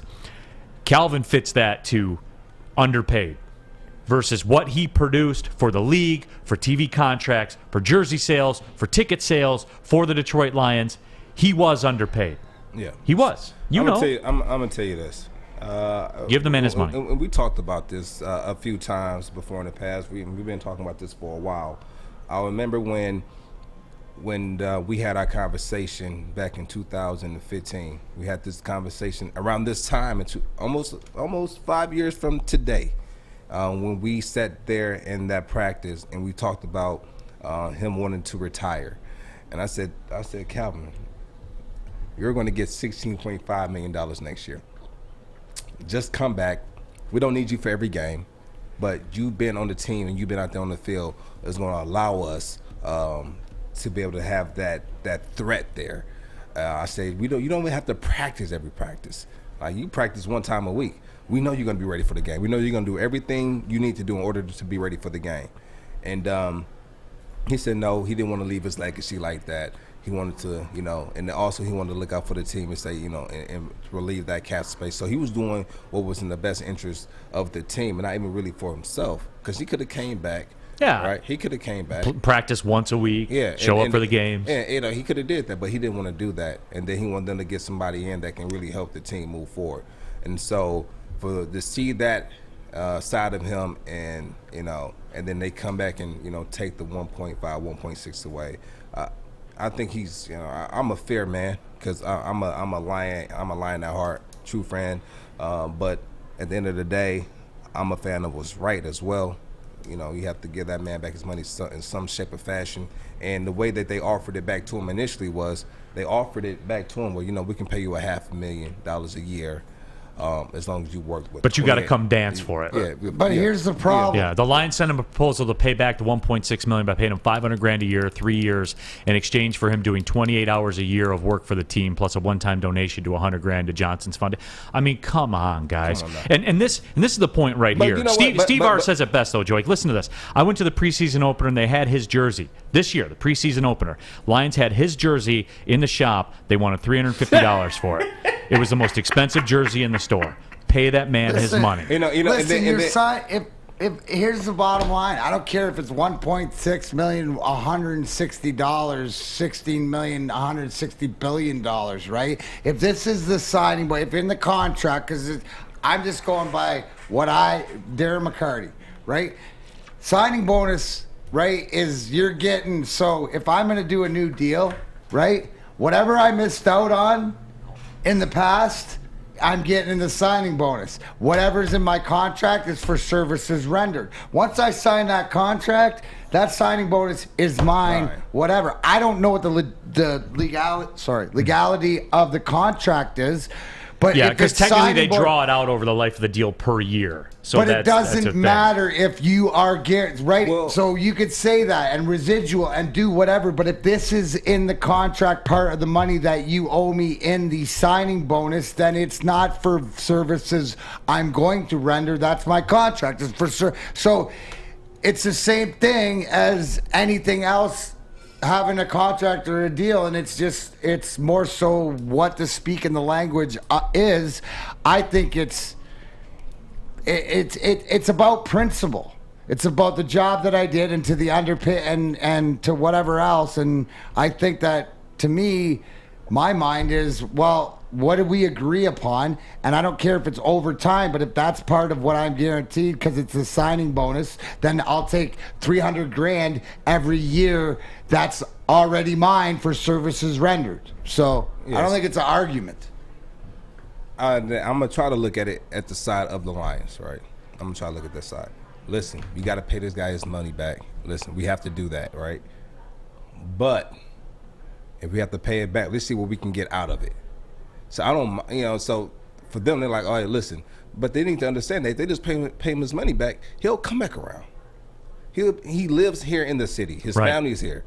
He'll come back around. You can't have outside of Barry Sanders, the most prolific player in all of your history, come here and then have this bad taste in his mouth, Hall of Famer, and then not want to be around because of how you guys treated him or what you guys did to him. It can't, this has to be fixed. It has to be. No, I agree. You can't have Clavin Johnson in your city, on a city that he played his entire career for, putting you on blast because you took his money back from him. I mean, that's just what it is. And Calvin's explanation was, imagine you had a friend. Well, maybe not even a friend, just somebody. They give you something, and then they want to take it back. And then you all are supposed to really hang out. Are you all still cool? And imagine you did a whole bunch of work for it, too. It's the principle. He's not asking for. He's asking for what he worked for. That's what I said. He's not asking it's for his signing bonus. If it's just look at Andrew Luck. And look at anybody else. Look at the thing. What do you agree upon? When from the game, did they make him pay his money back? No, and it was a huge amount of money. It was 20 times more. Yeah. And that wasn't even the same conversation because we're talking about they paid him his contract. Yeah. You see what I'm saying? You see what I'm saying? That's the issue here. How are other teams and other organizations taking care of their players? Of guys who walked away from the game, and then a guy who brought so much here, we say, no, we need that back. That's where Steve Smith was right, is the culture hasn't changed. Not on the field with what has happened, but the fact that that's going on in the organization because other organizations don't do it that way, and they don't do it right because we're having this conversation. Now, right? Because doesn't it double, sort of just make you shake your head what are the Fords doing? Because now that they're selling jerseys, if they didn't have any Clavin Johnson stuff in the selling, right, in the stores and stuff for $300, then it wouldn't. But they're still making money off them. So and therein lies. I can tell you guys how this is going to go. How's it going to go? Neal? Because this is the classic. This is classically how it would go for this organization. They're going to give it to him, and they'll give it to him fairly soon. I would say within 6 months. And they're going to do that, but they're not going to have given it to him before he went in the Pro Football Hall of Fame when they could have got all the exposure and maximized the value of the $1.6 million.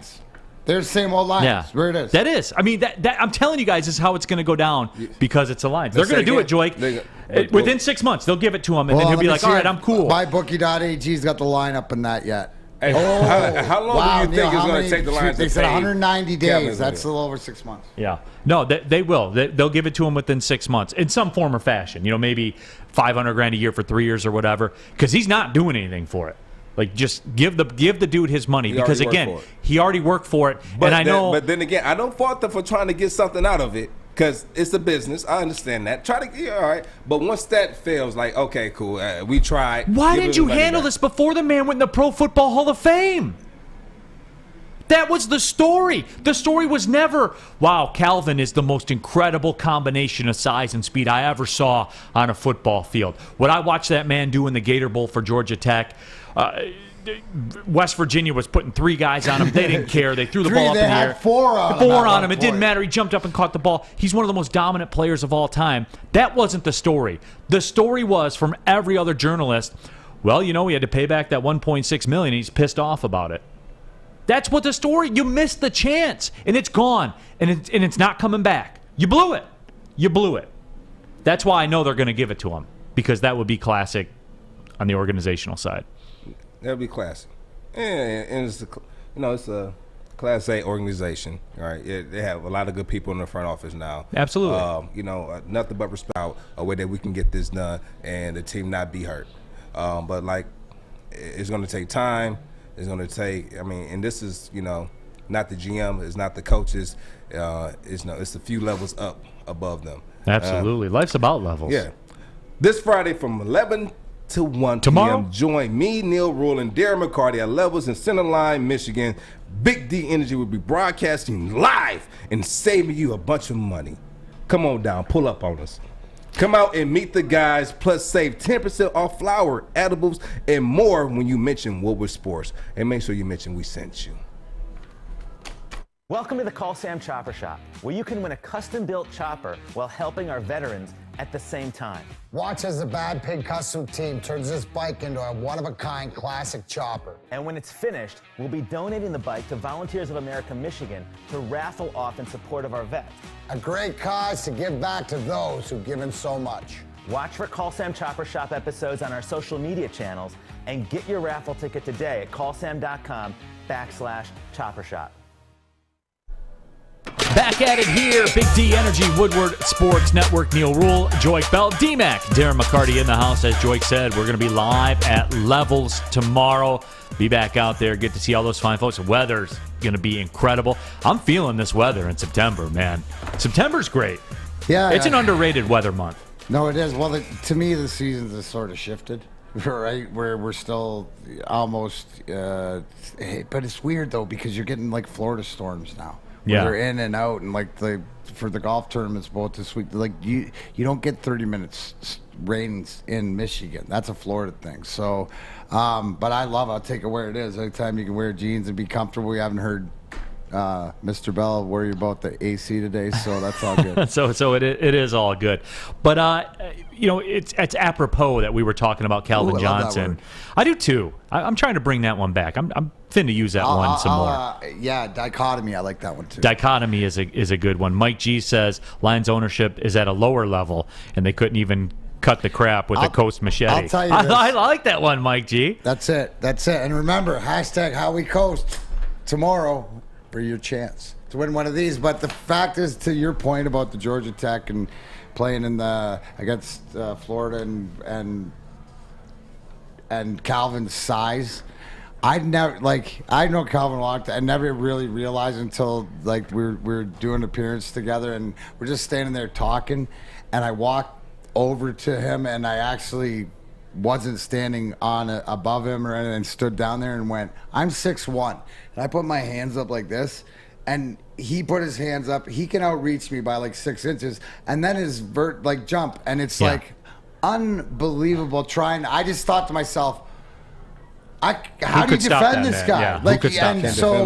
But break it down, Joique. You break it down. How did people defend that? I give you my first time I kind of seen the freak. Calvin, like the first Calvin. Yeah. It was 2012, and I remember we talked about how me and Sabra have some connections where the toe drag swag that I had on the sideline against the Bengals. I remember we were down by a score. We came back, and I was offset to the left. And I was helping out our left tackle. I think it was in max protection, so I didn't go out. I stayed in, and I was helping Riley Reef on. I can't remember who the DN was, but he was nice. He was nice. And so chipped him on the outside, stayed in, and I remember Stafford was giving Calvin some time to get to the end zone, and he hauled it about 50 yards down the field, and there's about 3 or 4 Bengals around Calvin in the end zone. and he goes up over I remember that play. He goes up over all of them and catches it. We go into overtime. And so now we done came back. So in my head, I'm thinking, oh, there's no way we can lose this. We have all the momentum. We can't lose this game. And we end up losing that game. But that was the first time I saw, like, Calvin be Calvin. It's still to a point. We were growing up. We would say, oh, he mossed him. He mossed him.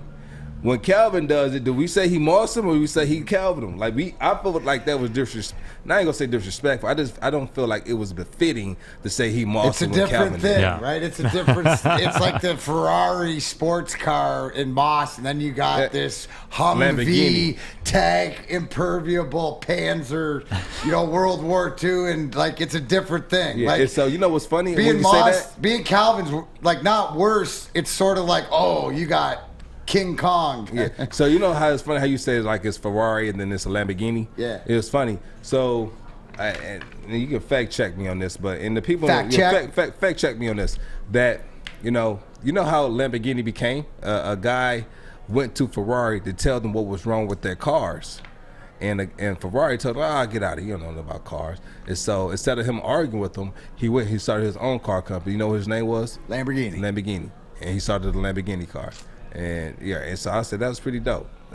I can confirm that is a true story. So, and he actually grabbed the former top Ferrari engineer too. He hired him. That helps too. Yeah. But that was actually during World War II. So, look at you, Art, spitting facts here on a Big D Energy Thursday. The power of Google. Jake in our YouTube chat thread says if Sheila wants to prove that they are moving in the right direction, she needs to cut that check. Amen. And that's fair. That's fair. Firewalker says, I bet I can almost guarantee you Dan Campbell wants him to get that money. What do you think, Joique? Oh, Dan Campbell definitely wants to get that money. Absolutely. They play together. I know, yeah. Here's my question. As a fan of the organization and a fan of Calvin, Baltimore Ravens, they're supposed to be doing the halftime, honoring Calvin for getting into the Hall of Fame. Does it happen before then? Because according to what I'm understanding, Calvin's not showing up until that money is in his account. They will give it to him. You think it's going to happen by week 3? Yes. You're saying within 6 months. You guys. You said within 6 months, but you honestly think by next week. I honestly think that. How are you That's a golden rule double down. How you gonna within 6 months? Dude, lockstep confident. For me, listen, if it's not by next week, it'll be before the end of the season, and they have to push back to honoring. Think about it. Because it's not that. Think it's about not it. even that he's. We're talking are about. you going to have a ceremony? In the vortex now. The point you bring up. This is why to get it done before that happens. Everything's hunky dory. The castle, the wedding, everything's back hunky glory. Right? You know what I mean? Wouldn't it be apropos they beat Green Bay and then Sheila cuts the check? See, but that's what I'm saying though. Could you imagine? Because I'm all about storylines. Okay, I'm all about Well, Dan Lambert on AEW. Let me just say that was genius. With Calvin getting the jacket, and then we beat Green Bay, and then the next week I feel like the stadium, no matter where it's at, home or away, moving forward, Lions fans will have that energy and be like, at least we did something right this season. Regardless if we win or lose, we gave Calvin his money and we can let it go, finally. You have to. This is the end. This is the finale of this conversation. Over their head. Yeah. This is the finale, like media-wise, it being brought up again, because this is like the third wave. It's gonna so now continue to be brought up if to this the doesn't get done, this gets into a serious issue. And I think Calvin's not being. I don't think he's being too unreasonable, saying, because he's even saying like they don't got to pay it to me all up, at once. They can pay it to me over time. He's being principled. It's about principle. Listen, if that's me, I know how much Ford F-150 trucks are. You're paying it to me all at once. Pay me $200,000 a year for the next 8 years. No, all at once. Yeah. Ford F-150s aren't cheap. They have the money. That's what's embarrassing about this. We're doing a rebuild and this and that. None of this will be as embarrassing if they honor the man and he's not there. Come on, man. Here's the other thing, though. If I'm this organization and I want culture, I want change, I'm bringing in Dan Campbell, I'm bringing in Deuce, I'm bringing in... and then I'm not paying one of the legends? Yeah, and this is what and the media just clowns on us? All right, I want to take it even deeper than that. Let's go back. I want to, and not even deeper. Let me put it into perspective. You had a lot of guys who played for the Lion organization over the course of his history, and a lot of these guys felt like they wasn't wanted, and so they didn't come back. And this is not a shot at all, because I love my Lions, right? But we all do, Joique. Yeah, I do. I love the organization. I love the people there. It's not even just the team; it's the people there. Always good vibes. But I played for the Bears for four weeks. 4 weeks, and I get something in the mail every month from the Bears organization. For people working in the front office. This past Sunday, they sent me my game jersey with my name on it, and they wanted to send me a nameplate with my name as well, but they couldn't get it done in time. I only played there 4 weeks. Invited me back for the homecoming game. Wow. Reaching back out to you, reaching back out to players, asking if they need financial help. They're constantly in communication with their former players, even if you only played there for 4 weeks, like myself. And because of my relationship with the Lions, I'm able to get calls from the Lions, from the people working in the front office. But as far as things coming in the mail, and just them being so proactive, we're inviting us out to things. They are, but it's not on the level as other teams. And I would like for us to get better at that. Now, with that being said, for the players to say they felt like they aren't wanted here, and we start to bring them back around, and they starting to feel loved and liked. They're like, okay, that's important, because that starts to build the culture. Now, Absolutely. when you turn around and we see that they're bringing some of these guys back, but you look up and then they don't pay a guy like Clavin, is this all for show, or do you guys really care about the players? And we don't want any facade. We want we want the real. They want it to be genuine. And so, with that being said, that's put into perspective, and that's what people aren't really seeing or get an opportunity to see. But us as players, we see that. Guys, I can that. honestly say we went through this. I went through this with the Wings or whatever. And there was a time there, and it's personal things and stuff, but there was a disconnect as part. And I'm not going to say, but things are definitely better, but culture affects all throughout, and the Babcock culture was affected all throughout. You look at now how the Bowman culture with the Yzerman, it's the same thing, because we grew up under it. We're all communicating, and we're all the guys are involved in the organization, and this it's the one thing is that I could say as far as Illich-wise, and we've seen this because we've talked about it, even the Sergei situation back in '98, is that they will pay the money, when it comes down to it. And it's not always hunky-glory, but the fact is you feel appreciated and back, and that's the whole thing. And what I love about our organization is we're all different human beings. We were all different players. We're all different people. But I feel as much the role that I play between the fans and the media or the players or whatever it is my role, I feel just as much part of it as I did when I first came in this organization. But there was a time there where, you didn't.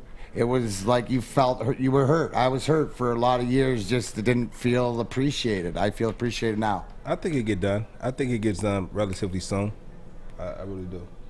Yeah. Well, hey, if you want an advantage over your sportsbook, you need to download BetQL, the only app you'll need to make smart bets. Their Best Bets computer model scans over 350,000 unique bets per year to give you a best bet recommendation for every game across all major sports, and gives you the reasoning behind why, the DMAC, why you should place the bet. BetQL Best Bets algorithm went 13-2 on 5-star bets for Week 1 of the NFL games between Thursday and Sunday. Man, that's almost at the Neal Ruhl. That's almost at the Neal Ruhl. Yeah, that was like a week, where it works. So 13-2, cha-ching. Their algorithms had it. That's almost at the level of the Neal Ruhl Get Right special. Well, folks. we haven't even told. They're still here. We haven't come to the agreement on the Neal Ruhl Get Right special 5-star. Absolutely. The BetQL platform has all the data and analytics you would ever need for all of your own betting research purposes. Head to the App Store or the Google Play Store now. Download BetQL. Head to try.betql.com/WSN to get started. Enter the discount code WSN at payment checkout for 25% off their subscription offerings, or check out their special offer in order to receive a free year of BetQL. Don't miss out on the chance to beat your sportsbook this football season with BetQL. Do you know why realtors love using Hall Financial as a lender? because of our commitment to speed and service. We have nearly 4,000 5-star reviews already. Call today, 248-308-5000, or go to callhallfirst.com. Make sure you download the Woodward Sports app in the App Store and the Google Play Store today. Take Woodward Sports with you wherever you go and listen live on your phone or mobile device. Coming down the stretch here, Big D Energy, Woodward Sports Network, Neal Ruhl, Joique Bell, Darren McCarty. And I would encourage you guys, especially if you're hockey fans, go back. Once we post the link to YouTube, go back and listen to D-Mac's comments about the Mike Babcock era and everything like that. Some similarities. I was taken aback when I heard that. That's good stuff out of you, D-Mac. Appreciate that. Woodward Sports, your home for the best high school football matchups.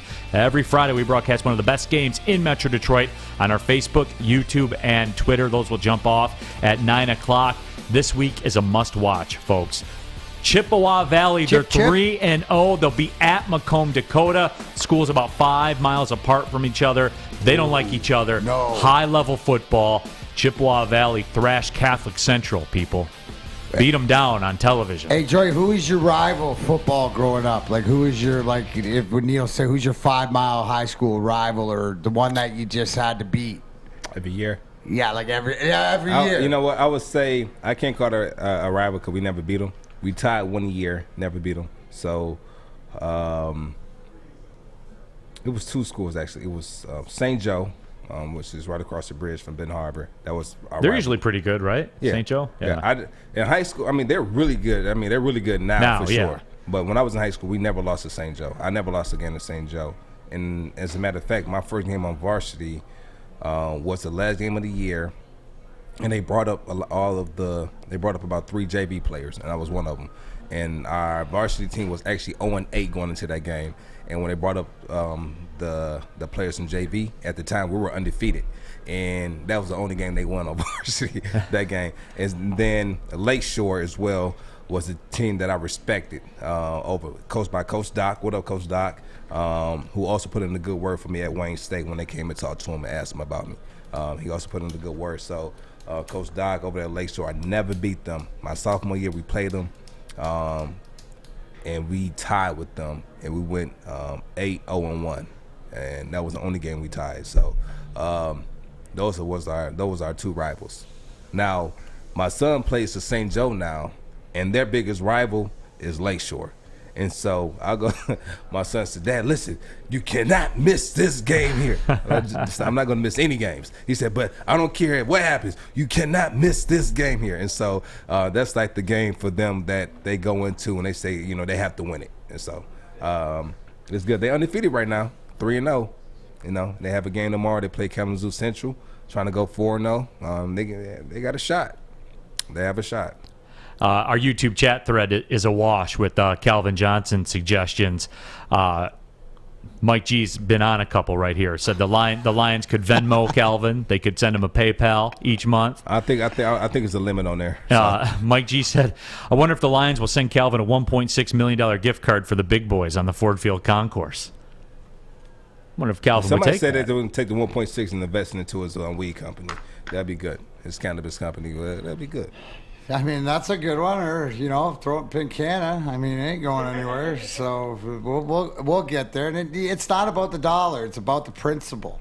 It's about the principle. And here's Darren McCarty talking.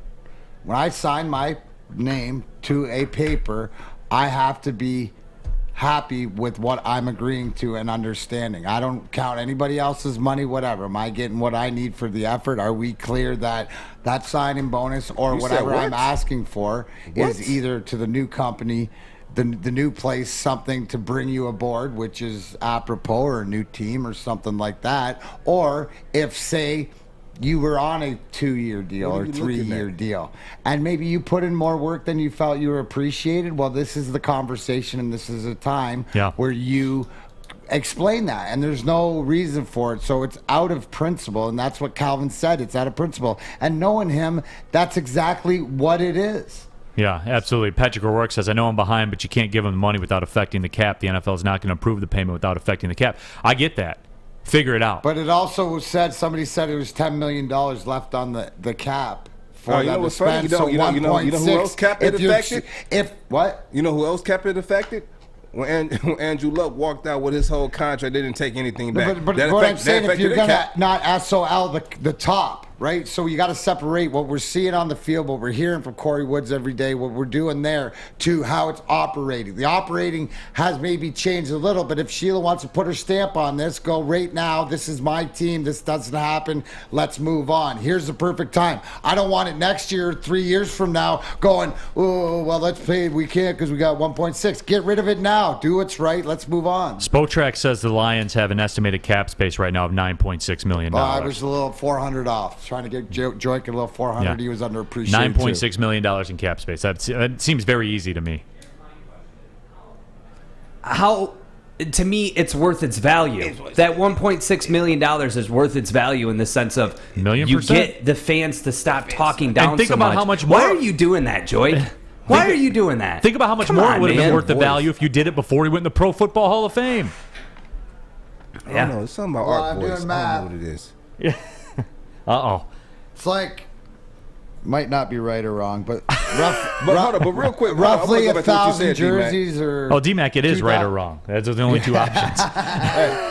So, hold up, because you say you don't look at what other people are getting paid. You have to look at what other people are getting paid to know if you're getting, if you don't want to be bargained.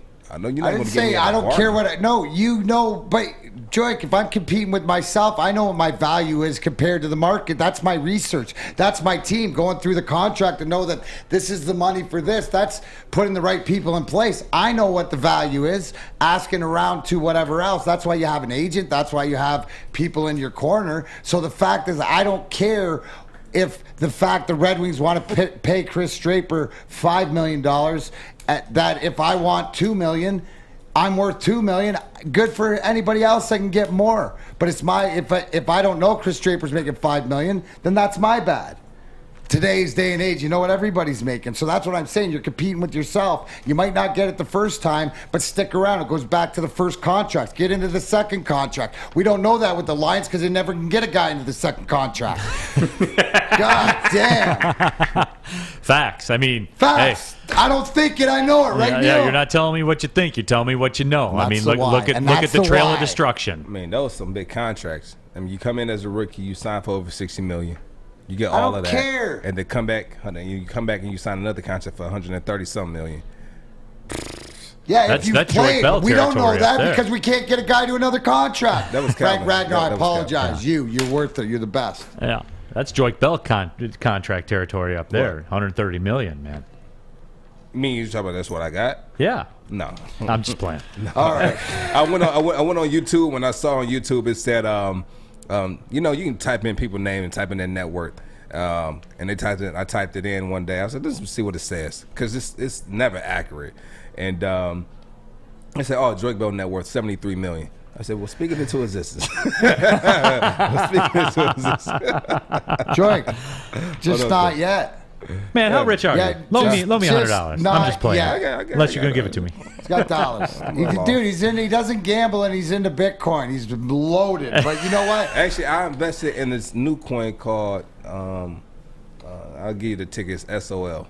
And yeah, we were talking about it at the wrong time. Same old Lions. I got into it at the right time. Then turned back around, got into it at the wrong time, and now I'm SOL. You know what? Hey, guys, you know what? And I'm talking to everybody out there right now. Firewalker.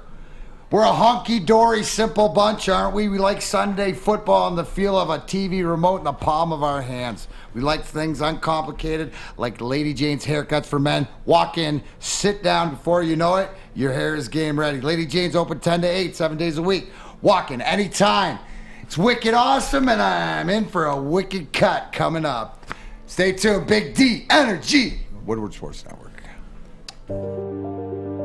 I'm looking to bring on another HVAC tech right now. We are recruiting 5 to 10 techs a month. We're looking to grow and expand. Every new tech we hire is from Northwestern Tech. The hands-on training is fantastic. They're always my first call. We love hiring Northwestern Tech grads. They come out trained and ready to work. Our program is only 10.5 months, and our next classes are starting soon. So why wait? I'm looking to hire a graduate of Northwestern Tech. Northwestern Tech. Northwestern Tech. Northwestern Tech. Back at it here, coming down the stretch, final segment of the show. Big D Energy right here on the Woodward Sports Network. I'm Neal Ruhl. He's Joique Bell. He's D-Mac, Darren McCarty, stretching out right now. D-Mac getting a little loose. Well, I got a big day Saturday. I'm You're getting loose for Saturday. Well, you got to get that arm, get the arm you know what? lined up. Listen, don't think I take this lightly because I'm going to be walking in to the greatest fans and something that we got to get the vibe. And I've never been down to a DCFC game, and you're coming out Saturday I'm night. Pop some smoke, get some pictures, be with everybody else, get to hear. You're going to come up in the television booth I'll with me? come up in the booth and just sort of TV 20, by the way, Saturday night. For a little bit, but real excited to be a part of, like I always said, we do the DCFC Friday, makes everybody know it's about the culture, and that's what's going on. And, you're talking Liverpool earlier. Well, here's our own Liverpool right down in Hamtramck. That's there right. It is. And Check them out. D-Mac's going to be in the house.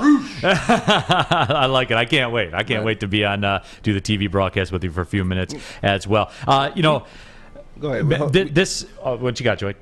No, go ahead. I was going to say, Maz has been talking a lot about this, and I don't know how many people have watched this. I certainly have not because I don't care. The 30 for 30 on the New York Mets, once upon a time in Queens. Is that why he walked in with that Mets shirt? Yeah. Well, that's Bill Burr, so you got to watch that. Yeah, so Maz is all, which is funny to me because, he's a Yankees. He's so New York. No, yeah. Well, A, lives in the past. A, he's so New York, right? Like, he's a Yankees guy. Until the television story comes out on the Mets. And he's like, oh, this is great. I love this. You know what? Here, guys. If you don't want to watch the 30 for 30 on the Mets, I'll give it to you right now. You ready? Here we go. Stay with me. They were a good baseball team. They did a lot of coke. They won the World Series. The end. How many parts is this thing? When this was brought up, I went so true, and then I got thinking, I go, isn't that the narrative of all the championship teams of the 80s in every sport? It is the 80s. So even when Jordan, they didn't win the championship, but even when Jordan went to the Bulls, they had when they did away games or something, they had the parties, or they had these rooms where he said he just didn't go to. Well, remember the White House? What's the name of those rooms? I'm only going by being there doing stuff. He didn't say what they were doing, but they were doing. Listen, I'm only going by according to legend and lore. This is all allegedly, but the 80s Oilers team, it was just the culture, the White House in Dallas. Remember hearing about the White House in Dallas? Absolutely. It's more that sort of, it seemed culture, but it just made me laugh when you said that. That was it. And if anybody wants to know, Maz throws those out nightly. Hey guys, what are you doing, Maz? Oh, watching the replay of the 47 Yankees and everything The 30 else. for 30 on the Mets. And again, do you know how many parts it is, Art? It's at least 4. It's a 4-part thing? At least. Well, my Cliff Notes is a 3-part thing. Good team. Did a lot of coke, won the World Series. A lot of them went to jail. There's my 4th part. A lot of them went to jail, part 4. The 80s. The 80s. Absolutely. No, but I just thought that was a funny little bit. Another news item we have, Kareem is rooting for LeBron to break his all-time scoring record. LeBron needs 3,021 points to pass Kareem's 38,387. And Kareem, again, I'm not a fan because he got over against the Pistons. So I don't see records as personal accomplishments, but more as human achievements. We all win when a record is broken. If LeBron breaks mine, I'll be right there to cheer him on. That is pretty classy by Kareem. That's the greatest statement right there that is by cool. Somebody. It's a personal achievement, right? We all win when a record is broken. Think about that. Right, because of the experience and how many we can. It doesn't matter. I look at here. Just watching, trying to cheer Miggy to get to 500. It brings people together, different records when records are broken. And I think that's sort of, very, very, what's the word I'm looking for? Very, not holy, but very, outside the box and outside of the me, I certainly outside of where we are right now as a country. And so that's OG saying, you know what? And he's right, because when there's any record to be broken, it gets my attention. And when anything comes up, how many times you get an alert on your phone? No-hitter alert in the 8th. You don't even know you're talking about games and teams that you don't even watch. You don't even care if you've heard of the guy. You're going to throw it on if there's 4 outs left. We have a guy that no one will put in their top 5 of best scorers in NBA. LeBron's not a scorer, but he's about to be the all-time leading scorer. That is true, Joe. But that's also too longevity. That's also too how he played. But I would consider LeBron James the arguable one or two greatest of all time. But I wouldn't think greatest scorers. You're right. You have a guy who's not. That's not even his game being a scorer. He can what he has to. You know what that's like? That's like Wayne Gretzky, or it's like Wayne Gretzky's assists. Yeah. Right? Take away all his goals, and he's still the all-time leader. Right? That's what it is. Right. That's sort of what it is. Is that he's the greatest points guy. No. He's the greatest setup guy because he never needed to score a goal, and he still blows everybody's point total away. That's yeah. On our YouTube chat thread, Steve says Neal hit that 30 for 30 on the spot. Ed Clee says, shouldn't Maz be there to defend himself? No, because we know. Yeah. No, he's got enough airtime. And it's another thing right here. It's two more things. So we talked about Calvin, right? You go to the game. He still has his jersey in there for $350. If you look at Eagles fans now, they hopping on that Jalen Hurts train, up 500%. Yeah, up 500%. I was a big, not necessarily when they drafted him. You always been a Jalen Hurts fan. When I saw him play in the NFL, I was like, wow, this guy's a dude, man. Like, this guy can play. I was skeptical about how it would work in the NFL. What makes him special? That's a great question. I don't know. Yeah, I don't know either. But what makes him the special? Numbers are there all the time. I think what makes him special is just him figuring out a way to get it done. Right. I think his intelligence you have players like that. Is the key. And you know what? The one thing when I look Jalen Hurts, and obviously not the same guy as Lamar Jackson, but comparable, who's more durable? Like it's almost like the more that time that Jalen Hurts puts in because he's cerebrally there, that he allows the talent. And it seems that he's well coached because the way that they put him in situations to succeed, just like you want to do with any quarterback. But I'd be happy if Jalen Hurts was my backup.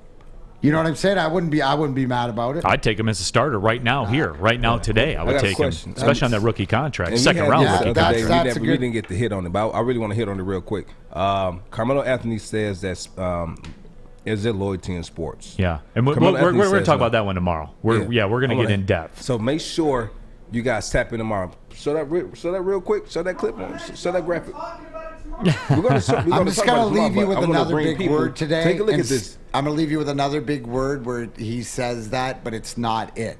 We're going to talk about it tomorrow. It's called nepotism. Look it up. Pull it up. Look it up. Look it up. No, but you know what, though? We should have saw this coming. We should have saw this coming with Jalen Hurts, so, because his college career was real business-like. Being at Alabama behind Tua, transferring to Oklahoma. Neal's literally trying to make a point, and Joique just go, "Hey, it's 12:58. We agreed 12:58. Not you're terrible." The union.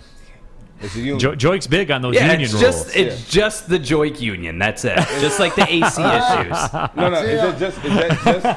Is that just my issue? Or that's I'm speaking for everybody. I speak for the union. Neal, say it. Just say, "Well, see you later." No. Gang. All right.